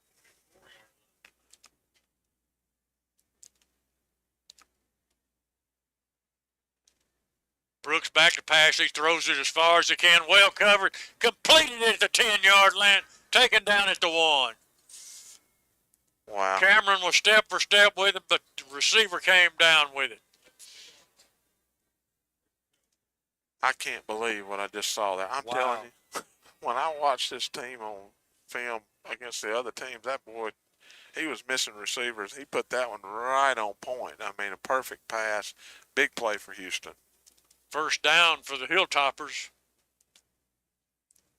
at the 2-yard line. And Brooks is going to be hit in the backfield. He's not going to get in. He's going to be losing a yard. Back to the 4. Good job by the defense there, getting penetration, getting in the backfield. Really got a hold to Brooks before he really had a chance to get going. And big play right there. Obvious, stating obvious again, we really need to find a way to keep them out of the end zone on this one.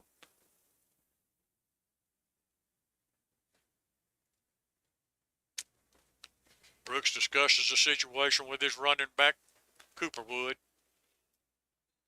We've got some movement along the line of scrimmage. We've got a flag coming in, and they're going to call the Bulldogs jumping into the neutral zone. Well, that's exactly what happened. We fell into the neutral zone, and not something that you want happening right there. Mark it at the 2-yard line. Second down, goal to go. Brooks on a quarterback sneak, and he's going to go off the right side with it this time, and he's going to go into the end zone. And the Hilltoppers are running the score up on the Bulldogs. You got it, Kurt. They are fixing to kick extra point right here, or attempt an extra point to make it 27-17. 0 with 8 minutes and 48 seconds left in the first half. Tallahatchie Gourmet extra point.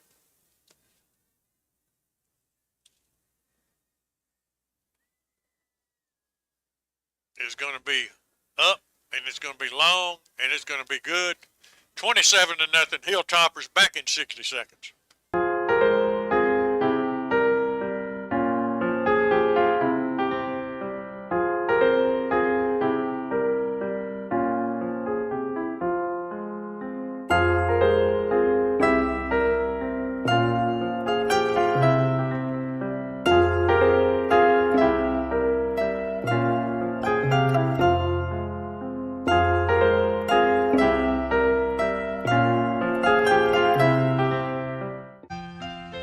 Insurance agencies and companies may appear to be the same on the surface, but you'll discover a world of difference when you look a little closer.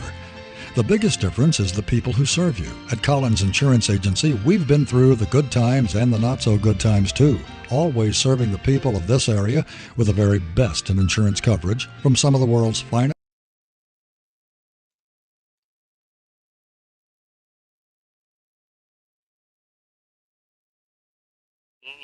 Little squib kick by the Hilltoppers goes out of bounds.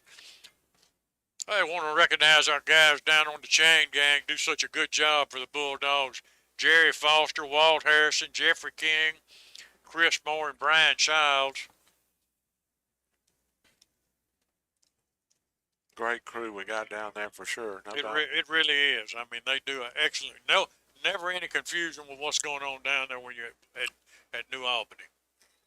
It is. It's a referee's fault. It's not those guys' fault. Shettles will send twin receivers left and right. He's going to throw a little bubble screen out to Shumpert. He turns it upfield. He's got a nice gain out to the 44-yard line, 43-yard line. Gained 7 on it. Give him 8, actually, where they're going to mark it. 2nd and 2. Good job that time by Caleb of picking up the yardage after he caught the football. And when they're bringing those guys from the outside like that, those passes are going to be open. Twins left and right again.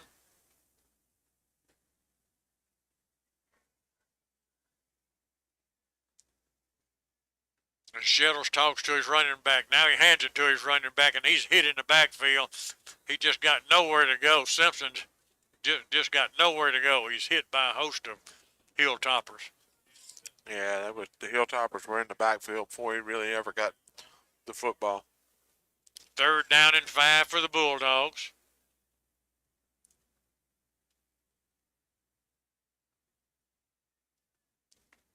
Twin receivers left and right. Shettles back to pass. He flares it out to Simpson. Got a little bit of running room. Tries to break a tackle. He got it, fought for enough for to give. I think he got a 1st down out of it on extra effort. Yep, I think you're right. Good pass there by Braden. Good job by Simpson to make the play, and then once he made the catch, to be able to pick up the 1st down. Obviously a big 1st down. We need it. We need to keep this football away from them and keep moving it down the field. 7:32 remaining before your game day barbershop halftime report.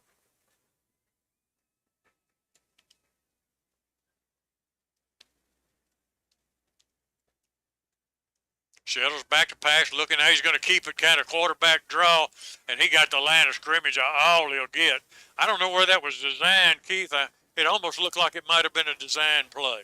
I think it was they got in the backfield on him so quick he had to make a decision, and he got the heck out of there and not able to pick up much, but just a good job by the Houston defense of getting penetration.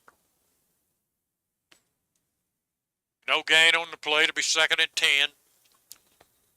Now we've got a stoppage of play. It's going to be a legal procedure on the Bulldogs, I believe. That's exactly what they're going to call. Back the Bulldogs up 5 to the 40-yard line, 2nd and 15.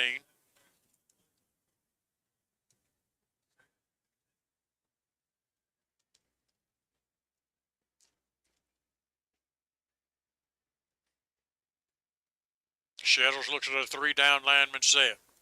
He gives the handoff, breaks a tackle, does Simpson, trying to outrun a man, taken down from behind, lost a yard.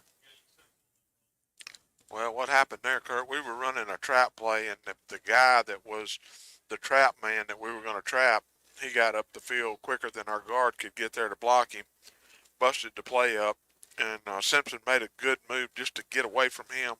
But by the time he did, there was nowhere for him to go. 3rd down and 17 for the Bulldogs.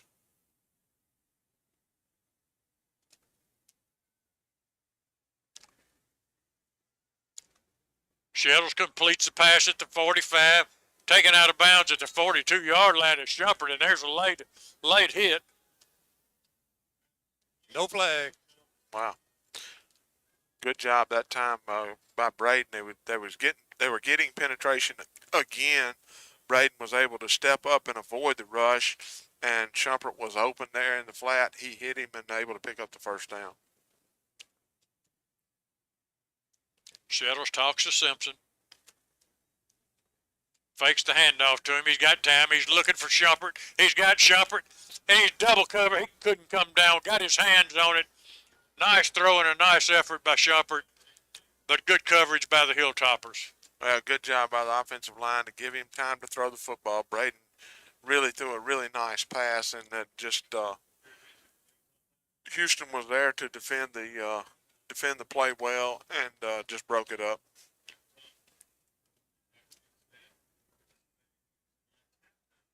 Gonna be 2nd down and long.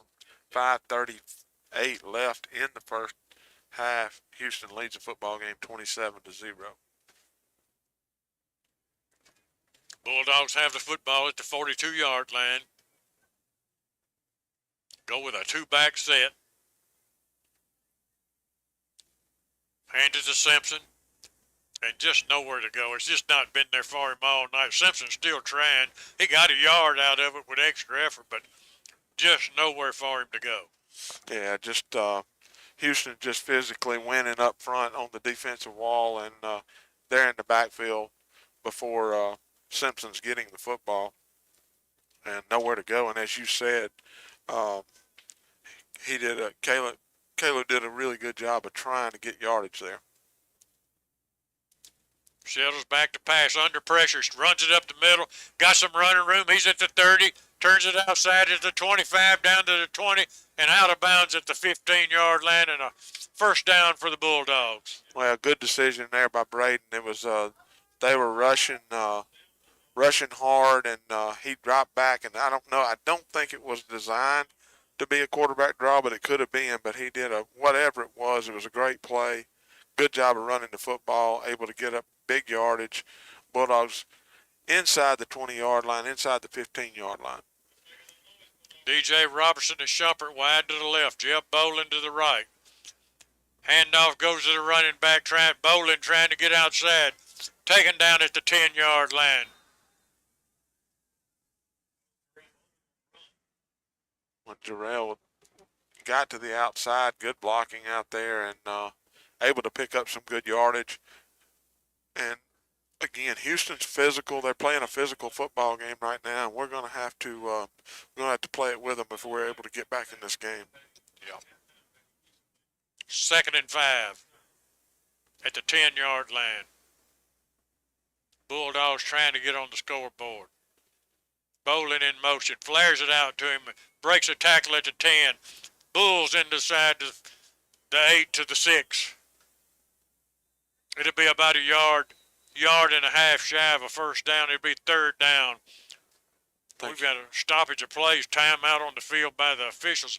I can't see what's going on. Is somebody? Houston's got a player down. Houston's got a player down. Houston's got a player down on the field. We're going to take a 60-second break.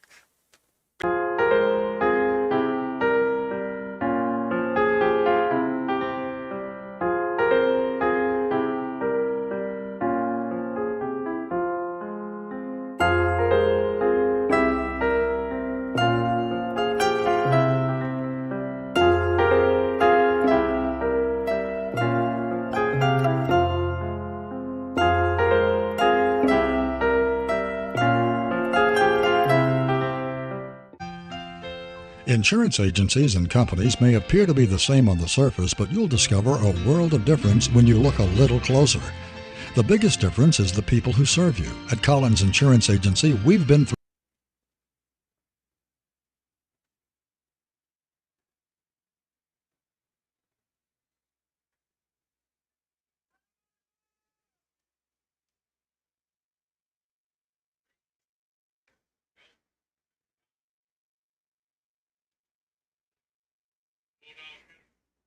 Bulldogs get a first down at the 5-yard line. Trying to get on the scoreboard. Shettles barks out the signal, hands it to Simpson.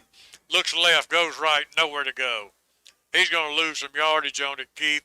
It's just going to depend on how far they're going to. Oh, they're going to back it. We're going to get a really good mark out of it. What we're going to get, they're going to mark it a 6-yard line. Well, just not anywhere to go that time. We were trying to run a trap, and Houston penetrated the line of scrimmage, got in the backfield, nothing there. Second down and goal for the Bulldogs. Simpson to be the running back for the Bulldogs.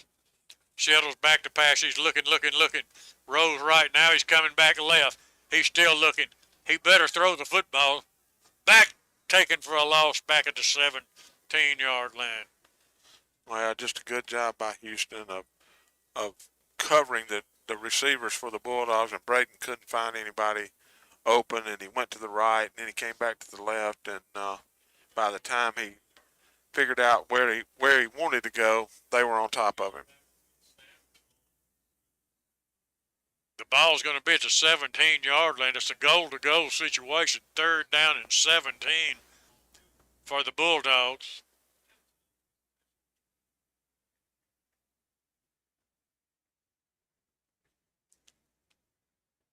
They'll go with an empty backfield. Now we've got a timeout by the Hilltoppers. We'll be back in 60 seconds. Reason number 8 to bank at BNA, the technology you demand. We work hard to bring you the latest in banking technologies that make your life easier. Free ATMs, mobile banking, online bill pay, and more. BNA Bank, the bank for Northeast Mississippi.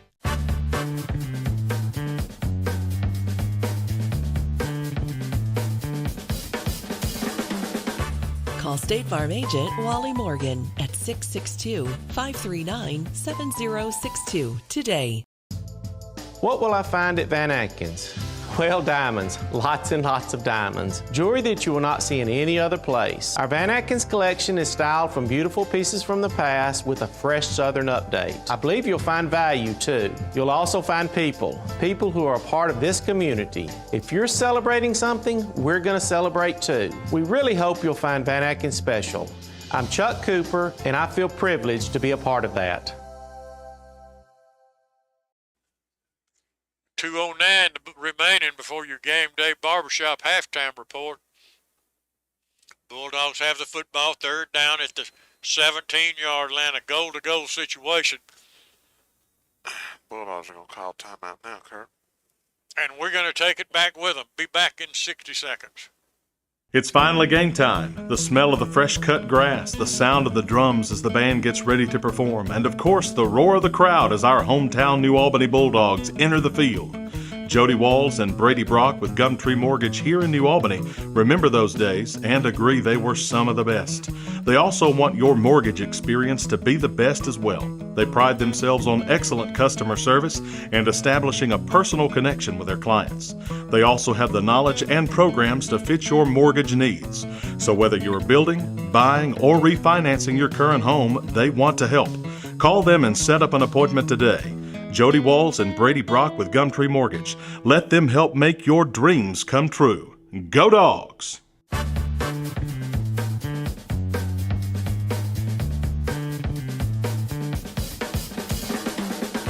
Call State Farm agent Wally Morgan at 662-539-7062 today.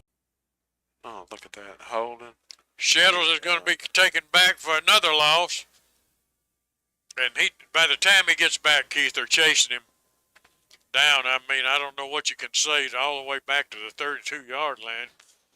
I guess you got to go for it if you're the Bulldogs, but until we stop some of that penetration,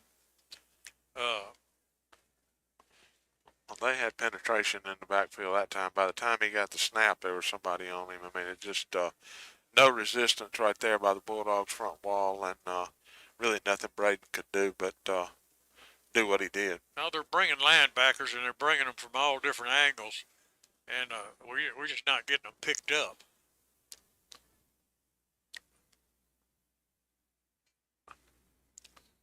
Twin receivers left and right. Now we've got a stoppage of play. Houston called timeout. And we'll take it with them. Back in 60 seconds.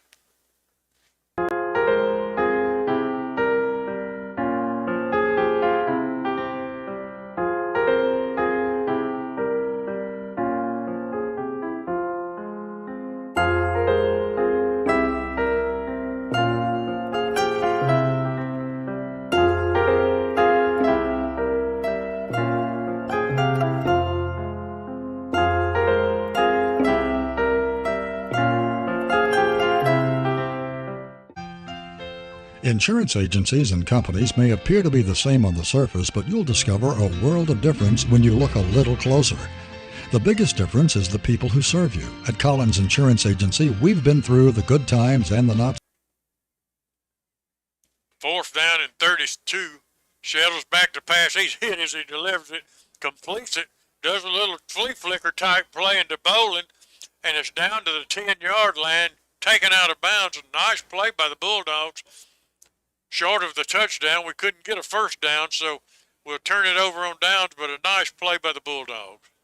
Yeah, you called it, Kurt. A little flea flicker action there. Good job by Braden to get the ball out. Good execution outside, but just too many yards to get the touchdown. So Houston will take possession of the football, leading 27-0. 1 minute and 4 seconds left on their own 9-yard line.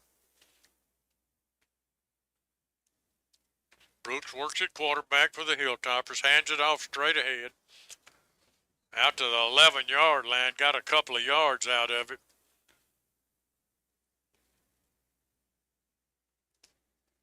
Woods on the tackle for the Bulldogs.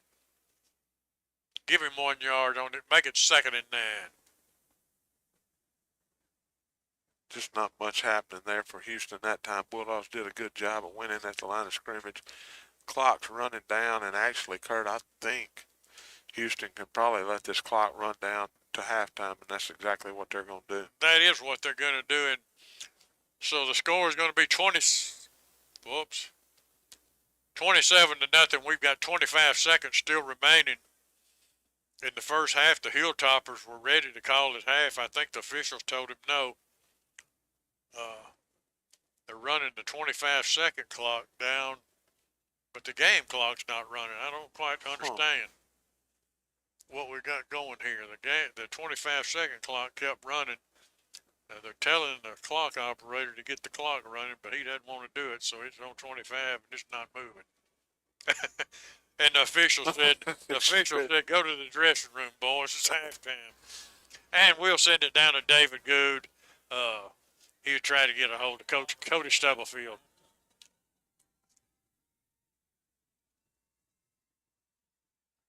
All right, I got Coach down here. Coach, frustrating half. Yeah, not the half we wanted for sure. Got to quit making mistakes. You know, can't turn the ball over. Got to tackle a little bit better on defense. Can't give up a big play right there. Offensively, just got to start moving the football a little more consistently. When we're throwing the ball, we got to throw it and catch it. So just got to play much better overall. The good thing about it is you got a whole another half to go. That's right. Got to respond in the second half. Good luck to you in second half, Coach. Back up to you guys. You're listening to the Game Day Barbershop halftime report. We'll send it back to Terry Cook at the station and join the New Albany High School Marching Band.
Shaw, DJ Robinson, all three will get back deep for the Bulldogs as we're ready to get this second half underway. Kind of a little pooch short kick, going to be fielded by Shumpert at the 29-yard line. Looks outside. He's going to go down to the 29-yard line. And I mean, these guys slam you to the ground. They don't just tackle you. No, they're definitely physical, and it's a, I don't know, it's a good football team. There's no doubt about it. They are a good football team, but they're not this much better than us, and we need to get busy right here showing me that. Bolin and Shaw, Bolin and Robinson wide to the right. Shettles back to pass, sets up a screen. It's going to go incomplete. Couldn't get the ball to Shumpert, and he slammed down after he threw the football. Well, they got penetration again that time, but that penetration is intentional. I mean, we're running a screen right there. We're wanting to get as many people out of the way as we can, and just not able to get it to Shumpert. Going to be second down and long. Ackerson to be the running back. Shettles back to pass, throws a little bullet to Shumpert. Nice job of catching the football and getting a few yards out of it after the catch. Wound up getting 7 yards out. It'll be third down and 3 for the Bulldogs. Good pass that time by Braden, and a really good job by Caleb making the catch, and as you said, third and short. Shettles barks out some signal. Try to take the Hilltoppers to jump off sides. They didn't take the bait. Fires a bullet out to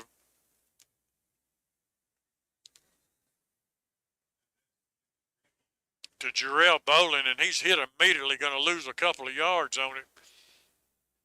And we're going to have to punt it away. Well, we had a screen set up that time, and it was actually set up pretty good, and Houston just did a really good job of getting over to the screened area, and they had 2 or 3 guys get there quickly and just made the play, and going to have to punt the football, as you said. Sheffield's going to come in and punt the football for the Bulldogs. I think it's the first time he's punted, Keith, since the first or second week. Got a good snap. Got a nice punt away. And it's going to be down right at the 40-yard line, 39-yard line, first and 10 for the Hilltoppers. David Good, if I'm not mistaken, that's the first punt that Sheffield's punted since the second week of the season. You're correct. He had a little bit of an injury, but he's been playing some on defense here lately and giving him an opportunity to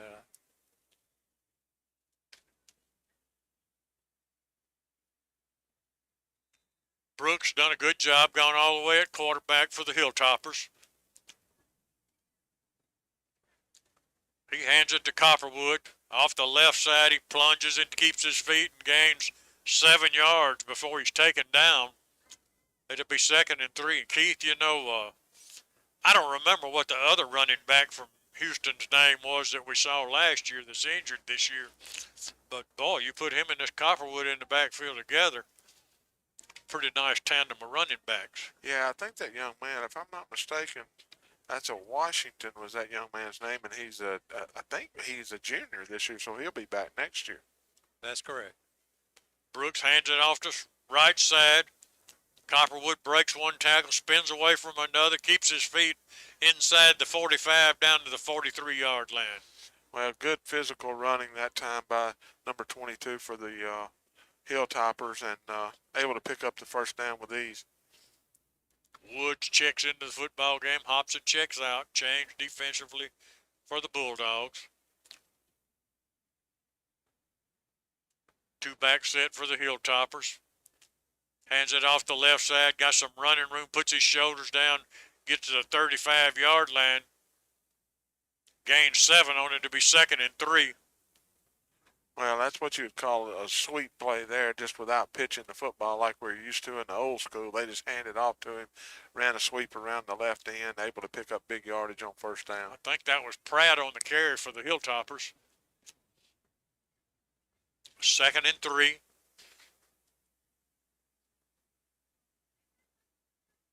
Hilltoppers go with a 2-back set.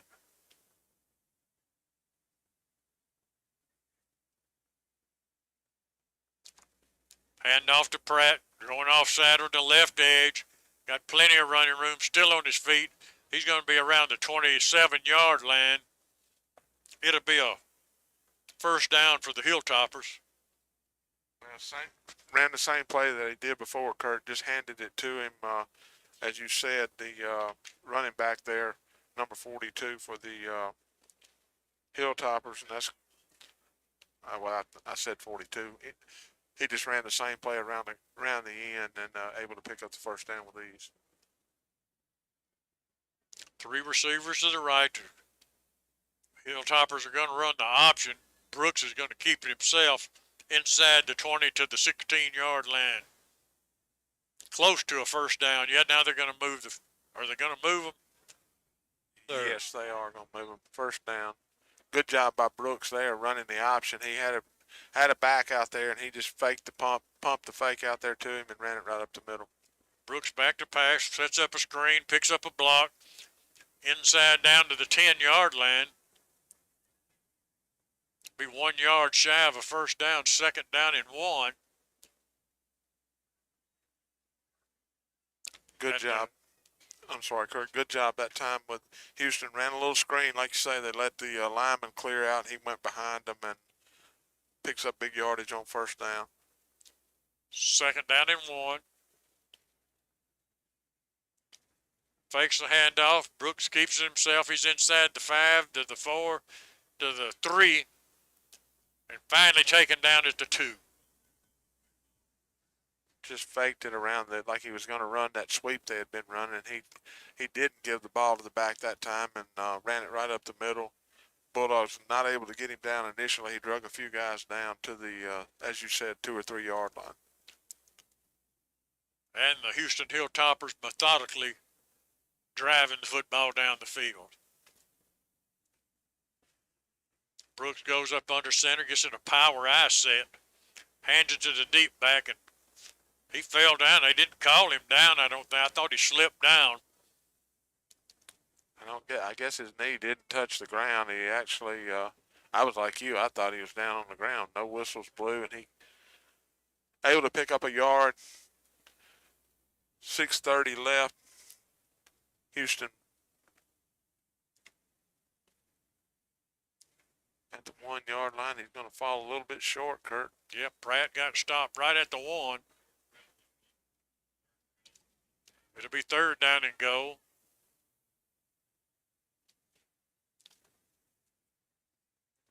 For the Hilltop. Now you're talking about bunching them up. And they just going to push and shove, and they're going to get in the end zone and score a touchdown.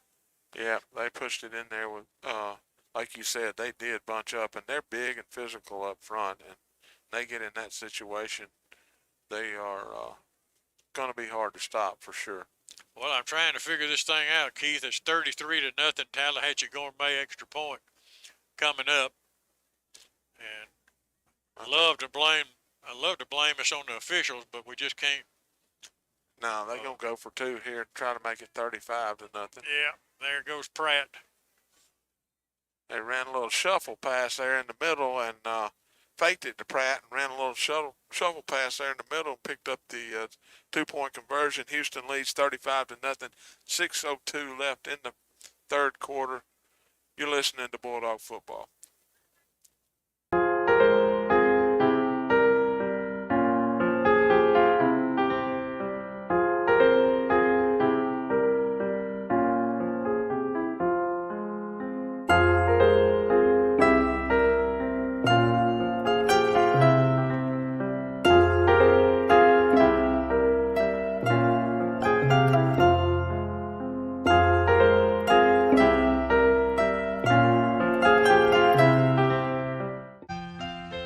Insurance agencies and companies may appear to be the same on the surface, but you'll discover a world of difference when you look a little closer.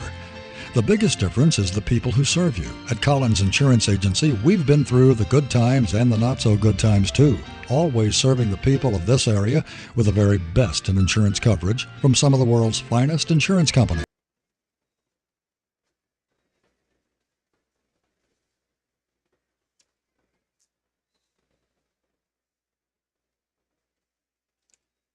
Cody Atkinson returns it out to the 35-yard line. Bulldogs have a first down at that point on the field. 5:45 remaining in the third quarter. 35-0 is the score. The Hilltoppers leading the Bulldogs. Keith, after this play, let's try to get that trivia question in. Oh, Lordy. I want to give people some time to think about it, see if they can come up with an answer. Oh, it won't take long. Technology. Shettles hands it to Simpson. He tries to sidestep a tackler in the backfield, taken down for a couple of yard loss. So we talked about tonight, this game is for, if the Bulldogs could have won the football game by 5 points, they would have won the division championship. So since the district/division play started in 1981, Kurt, I'll let you call this play. Shettles throws a little bubble screen out to Shaw. Straight up the field he goes, sidesteps a man, runs over another. Out across the 45 to the 47-yard line. First down. Good job that time. Just got it out there quick to Shaw. They were bringing pressure. Braden got it to him. The trivia question is, since district and division play started in 1981, New Albany has won how many district and division championships? What years did they win them? Shuttles back to pass, rolls right, finds a receiver at the 45. Inside the 40 to the 37-yard line, Jeb Bolin on the catch. Good job by Braden there, avoiding the rush, and that was probably his third option as a receiver, and he got it over there, as you said, to Jeb, and able to pick up the first down. Big play for the Bulldogs, moving down the field right now. Shuttles looks one way, comes back into Shumpert, completes it, breaks a tackle. He's going to take it to the house. And Shumpert just did not come down. They had 2 men to tackle him. He broke right through the pair of them in the end zone. Touchdown for Shumpert. Well, good job by the offensive line, giving Braden time. Braden just hit Caleb on a slant across the middle there, and 2 guys hit him and just couldn't bring him down. He busted through both of them, took it to the end zone. Big play for the Bulldogs, trying to get this to 35-7, pending the extra point. Alexander on for the extra point. Brought to you by Tallahatchie Gourmet.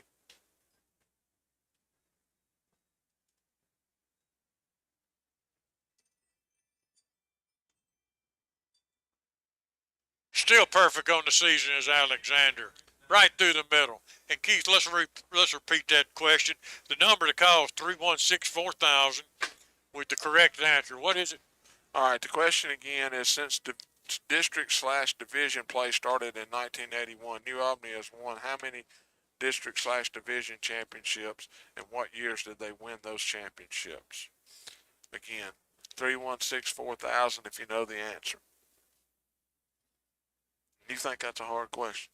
Yes, sir. It's ridiculous. Come on, man. Don't be so hard on me. Well, the Bulldogs did what they needed to do, Kurt. I can tell you that. They moved it down the field and got in the end zone, and we're going to, looks like, try an onside kick here and see if we can get it back and try to do it again. Looked good driving the ball down. Looked really good driving the ball down the field. Looks like Houston's going to call a timeout. They weren't ready for us to do this onside kick, and they're going to call a timeout. David, it seems like the guys got a little tempo going that last drive. Exactly right. It was an awesome catch. I almost fumbled it and split the guys and then walked into the end zone. Good job by Braden to find him. Kurt, while we got this timeout, I skipped some kickoffs there, but this kickoff and all kickoffs is brought to you by Northeast Mississippi Community College. I hadn't checked their score tonight, but they're playing their final game of the season against Northwest tonight. If they were to win that game, it would secure a playoff spot. And you can find out about Northeast Athletics at www.nemccathletics.com. Alexander's going to kick it off now. Houston took a timeout, and they're going to bring some more guys, receiver-type people in the game, and line them all up here closer. And there is the kick, and it's fielded at the 48-yard line by Brooks. And the Hilltoppers will take over 1st and 10. But, yeah, the Bulldogs really looked good on that drive, went right down the field, and looked like they had some rhythm all of a sudden. Yeah, they did. Braden did a really good job of running the offense there, and we were throwing most of those passes to the outside, and then we hit Shumpert on that slant route, and really good catch there, good pass. And, again, we've got to figure out a way to stop them, get the ball back as quick as possible, and get back to throwing it down the field again, hopefully. Brooks is the Hilltopper quarterback. He hands it to Cooper Wood. Got a yard out of it. It'll be all he'll get. 2nd down and 9. Guys, I got a score from Northeast. Northeast trails Northwest 21-3 in the 4th quarter. Thanks for that update, Dave.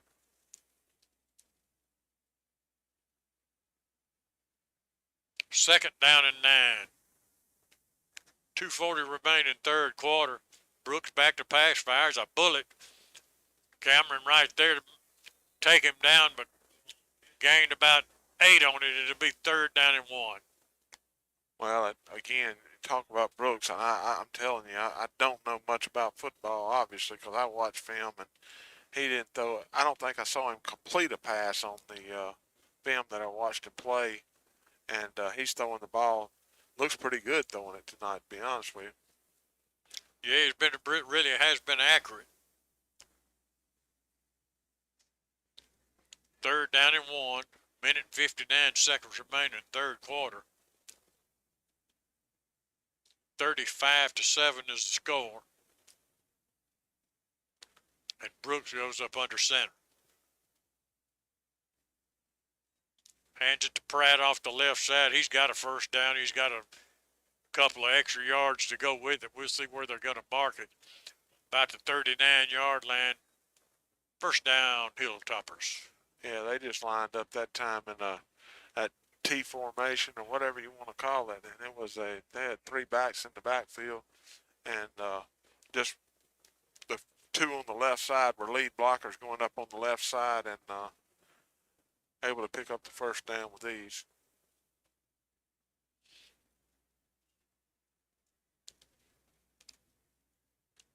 Brooks will stay up under center.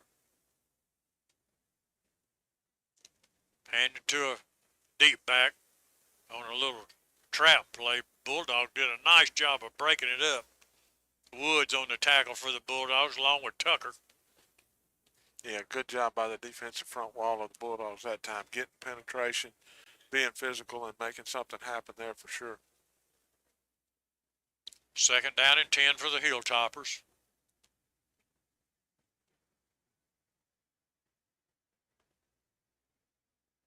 Back to passes, Brooks, he pumps, now he's going deep. He's got a man, and it's off his hands, incomplete. Had a step on Cameron, and the ball was there, but couldn't hang on. Yeah, you got it, Kurt. That was a really good pass there. Dropped it in there perfect to him, and the young man just couldn't come down with it.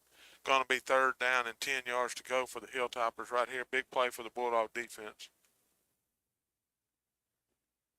And that's the end of the 3rd quarter. We're going to be back after these messages. Reason number 8 to bank at BNA, the technology you demand. We work hard to bring you the latest in banking technologies that make your life easier. Free ATMs, mobile banking, online bill pay, and more. BNA Bank, the bank for Northeast Mississippi.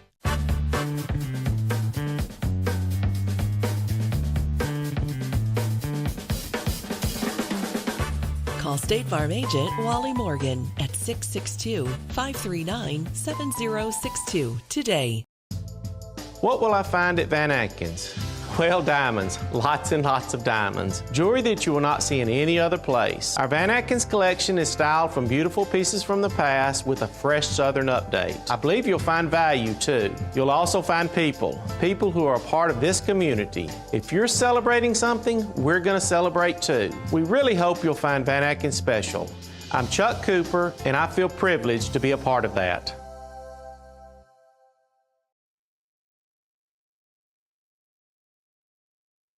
All right, we're back at New Albany High School getting ready to start the 4th quarter. Houston leads the football game 35-7. Terry said we hadn't had any calls on the trivia question, so I'm going to ask the trivia question again. Since district/division play started in 1981, New Albany has won how many district/division championships? What years did they win those championships? Houston's going to take the football. Brooks comes to the line of scrimmage, got a man coming in motion from right to left. He's going to run an option to the right side, going to pitch it to Cooper Wood, and the Bulldog defense does a super job of getting over, making the play, and going to hold him to a minimal gain, if any gain. Going to bring up 4th down for the Hilltoppers at the Bulldogs 38-yard line. And they've got nothing to gain by punting the football. They're going to go for it, 4th down at the 38. Shaw a check back at the football game defensively for the Bulldogs. Hilltoppers making a couple of substitutions himself. And they are really taking their time. They're going to run this clock down as much as they can.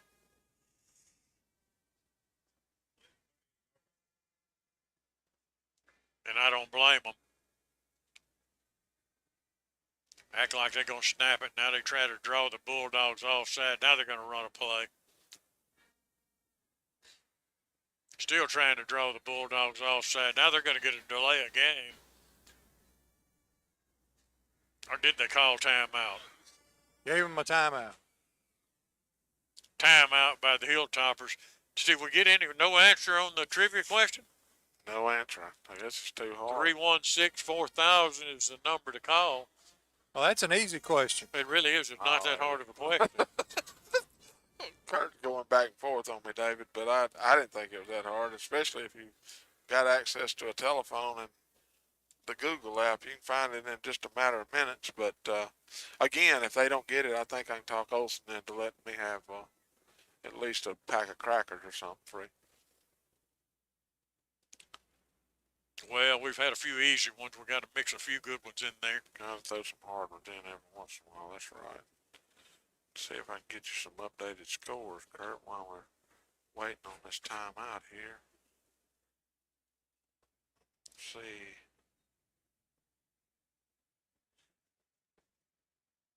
Roll through. Amory leads Nettleton 30-0. Telling you, Amory got a good football team. Belmont leads Myrtle 35-0. Potts Camp over Walnut 13-12. North Pontotoc 16, South Pontotoc nothing. And Brooks threw a bullet across the middle on the money, and the receiver couldn't hold on to it at the 20-yard line. They ran a double. They had two receivers out here on the left side, and they ran a route where they crossed, and Stovall was on the outside like he was going to run a deep to the pylon, and he just cut back across the middle. When he did, he was wide open. And as you said, Brooks hit him in the numbers with it. He just wasn't able to come down with it. Bulldogs have possession of the football at their own 38-yard line with 9:48 left in the game. Got a third quarter score. Caledonia leads Shannon 13-8. Got a Ripley score, 23-7 in the third quarter. Ripley. That time, Braden just was trying to hit Cody in the flat there and just kind of led him just a little bit too far.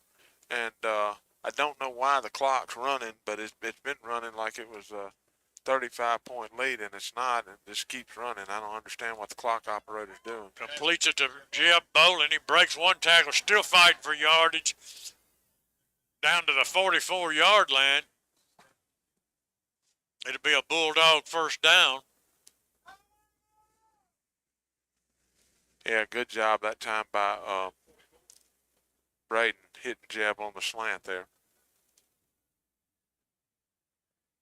Shuttles back to pass, hit in the back as he released it, trying to get it to Shaw, couldn't quite come down with it. And that's a good question. What's the clock doing running? Why is the clock running? Once you get up 35 points, then it's going to continue to run the rest of the game. Well, they're not up 35 points. Got up 35-0 before we scored. So once they get to 35, it doesn't matter if it's 35-34? That's correct. Well, that's another ridiculous rule. Crazy rule. I didn't know that one. Shuttles back to pass under pressure. Overshot Jarrell Bowling at the 40-yard line to be third down. Huh. I did not know that rule. I learned something tonight, but got 8 minutes left in the football game with Houston leading 35-7.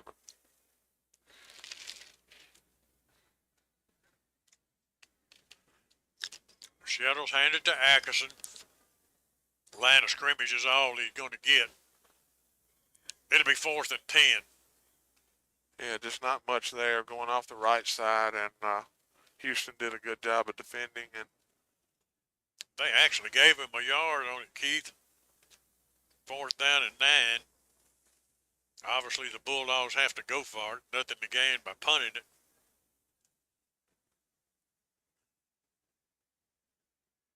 Clock continues to run.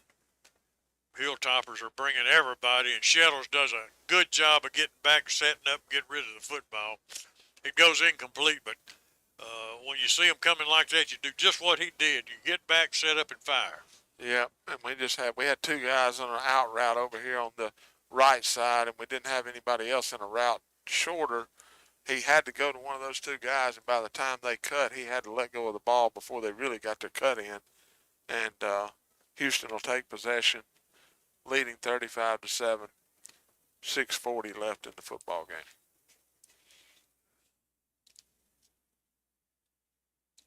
Well, Brooks will work up under center, get in that old stack eye formation. He's looking deep. He's got a man. Is he completing it? He did complete it at the 15-yard line, down to the 10, to the 5, taken down at the 4. Got in the stack eye formation like they were going to run some kind of power play and then threw a deep ball. Yeah, that's kind of trying to show you up there a little bit, it looked like to me. I thought they were fixing to run. They had one receiver out there, and no doubt what they were doing. They, like you said, they were in the stack eye and never intended to run it. They were throwing it deep and connected up and inside the 5-yard line for the Hilltoppers. Clock continues to run.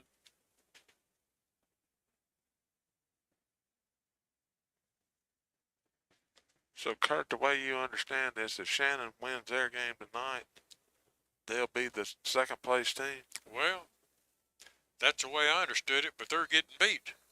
Well, that's true. We've got a stoppage of play. Well, they're going to stop the play, but they're going to keep the clock running. Be a penalty on the Hilltoppers moving Ball back. start.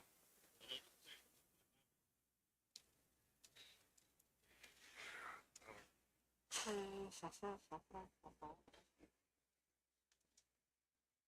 going to try to find that Caledonia Shannon score again, Keith.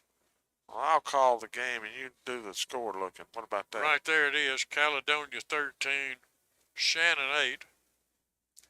That's in the 3rd quarter. Oh, I think I picked Caledonia and the Gazette pick, so Shannon will come back and win. Well, I mean, I just don't know what that's going to do. I think that's going to make Corinth the number 2 team in that division. David Good, you smart enough to figure that out? No, sir. I didn't think you were. Brooks hands I'm not down. even smart enough to get the trivia question. Oh, that trivia question was too hard, I guess. I guess Shannon would still be the second-place team over there because the one they would be tied with would be Corinth, and they beat Corinth head-to-head. So the likelihood is that what we think is that next Friday night we'll be on the road playing the Red Raiders of Shannon. We'll be on the air with the BNA Bank pregame show, 6:15. Kickoff will be 7 o'clock. And that's what we think right now, who we'll be playing. Well, like I say, I know they beat them, and I don't think Caledonia beat Corinth. So I think you're right. I think it'll probably end up still being Shannon. But either way, we're going to be the third place team, and we'll be on the road next Friday night. That's going to be the deal. We're going to wind up third. It'll be Houston, Ripley, and then New Albany. Pontotoc Warriors fourth place. Yeah. Brooks is going to roll right. He throws it and completes it. And for a man that can't pass, he's having a banner night, all I can say. Well, I just touchdown. This shows you what I know about football, because I'm telling you, the film I watched, he ain't hit a receiver in 2 games. And, buddy, tonight he's looked like he might be. He kind of reminds me of John Forcade, if you remember him back in the day. I talked to somebody else on another team that had played Houston, and they certainly didn't think passing was the thing to be concerned with. And I think tonight they've just had it all going. Everything they've done's worked. Yeah. And I think basically played mistake-free football. Has Houston made a mistake? I don't think they've made a mistake all night. They haven't given the Bulldogs any breathing room whatsoever. And once they jumped on us so quick, we just couldn't gather ourselves, I guess is the word.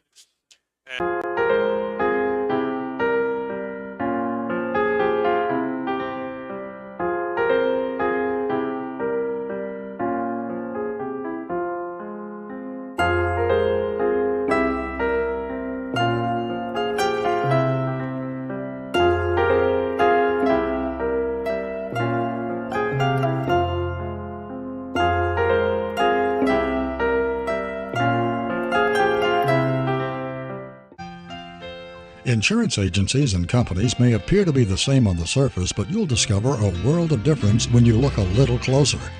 The biggest difference is the people who serve you. At Collins Insurance Agency, we've been through the good times and the not so good times too, always serving the people of this area with. I got a text from her. You ain't going to believe it now. You know who our winner is tonight? Jeb Boland's got the kickoff, trying to pick up a block, turns it back up, hit hard. Got it back out to the 40-yard line. First 10 for the Bulldogs. Well, we got us a winner on the trivia question. Got a winner. Who we got? And I think Chris Rowan. Chris Rowan. Hey, we met Chris earlier today. We did, didn't we?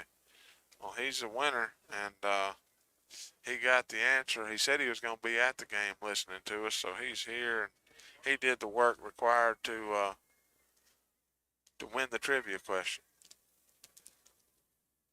And Shettles has got a 3-down lineman set. Hilltopper still showing blitz. Fires it out in the flats, completes it at the 40, out to the 45-yard line to Clay. And what was the answer, Keith? The answer to that question is the Bulldogs have won 3 division championships. They won one in 1982. Obviously, that was the year that they went to the finals, played Columbia in the finals of the, I guess at the time it was 3A state championship. And then in 2010 and 2012, the Bulldogs won division championships. Good question and good answer. Congratulations, Chris. And we got 1 minute and 7 seconds remaining in this football game.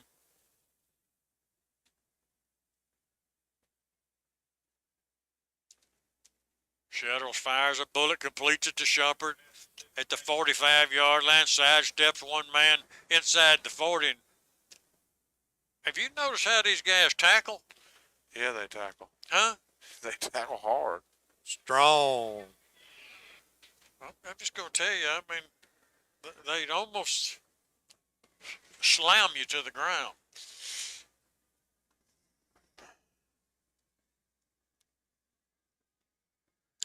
Shettles flares it out to Clay. Sidestep a would-be tackler, now taken down at the 36-yard line.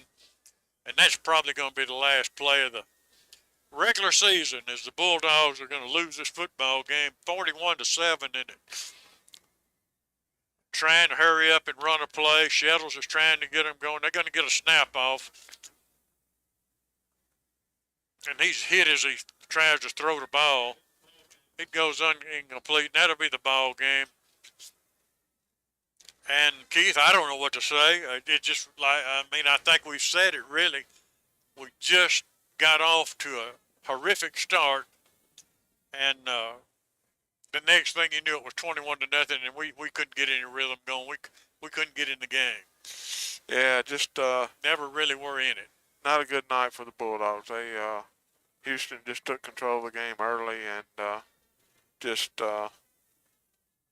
like you said, Kurt, not much to say about it. Just Houston was the better football team tonight. They won, and they're going to win the division, and the Bulldogs are going to be the third place team in the division and be on the road next week somewhere, and we're not 100% sure where that is yet. And we've obviously watched every game this year, and I think this is the only game this year where I would say that even the Itawamba game, we weren't dominated. We got off to a slow start, but we played with them.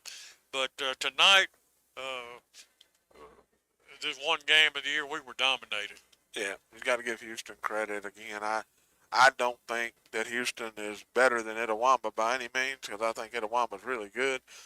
But tonight, they were just really good, and Bulldogs didn't have our best stuff, and going to take it on the chin tonight. But got to get back, get ready for practice next week, and go into the playoffs, and hopefully get things rolling. David, you got any idea on the playoffs other than what we've talked about? I think y'all have got everything right on the head. Okay, we're going to send it back to the station, and we'll come back, David Good, to get a few words with Coach Cody Stubblefield. That's what it's got to be with Corinth having beat Shannon, isn't it? Shannon having beat Corinth. I would think that'd be right. I think Shannon's probably going to end up winning that game anyway.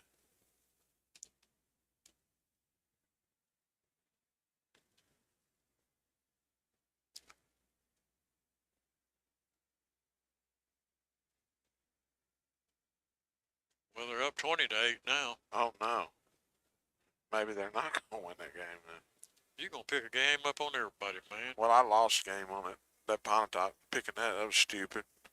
And I lost one on Southern because I didn't even think Southern would have a chance of winning the game. No. I didn't know what Louisiana that was, but I figured they were better than Southern. Well, I did too.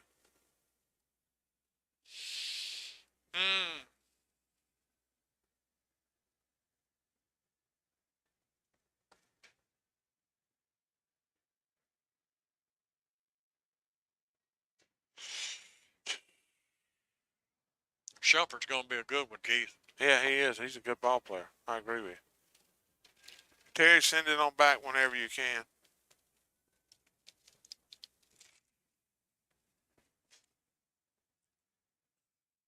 All right, we're back at New Albany getting ready for the David Good's trying to get with Coach Stubblefield, and I believe he's got Coach Stubblefield now. David, will send it down to you. Thank you, bud. Struggle out of the gate tonight, Coach. Just couldn't get to stop bleeding after the second half. Yeah, just bottom line, didn't play well tonight. I think physically they whipped us up front a lot of the night, and we made too many mistakes. We've got to make sure and tackle good running backs like that. And when we get opportunities to throw and catch the ball with open receivers, we got to make those. So just got to put them in better position to make those plays. We got to have us better ready to play in general. So just not a good night for the Bulldogs. We got to kind of regroup and come back because it matters next week, and it's do or die. So we got to come out with a win next week. Houston plays a physical ball game. I noticed a lot of tackles. They were really getting our guys down pretty hard tonight. Yeah, physical, just ran the ball hard, like you're saying, up front. Really good players, 15, 52 on the defensive front. Controlled the game a lot right there. Offensive line, they got after us. We got to do a better job on the defensive line as well. Just they dominated tonight. Tonight was their night. But we've got to find a way to scratch and claw and fight when a good team comes to town, and just play have a better performance. And we do have a game next week. We'll probably be on the road. That would put us third in the division. Got any idea of where we go? Or the last we looked, it was probably Corinth, but don't know for sure until we get in there and see other scores and whatnot. All right. Best of luck at practice this week. Good luck next weekend. Thank you. Back to you guys. All right, David, thank you very much. And Coach Stubblefield said Corinth there, so I don't really know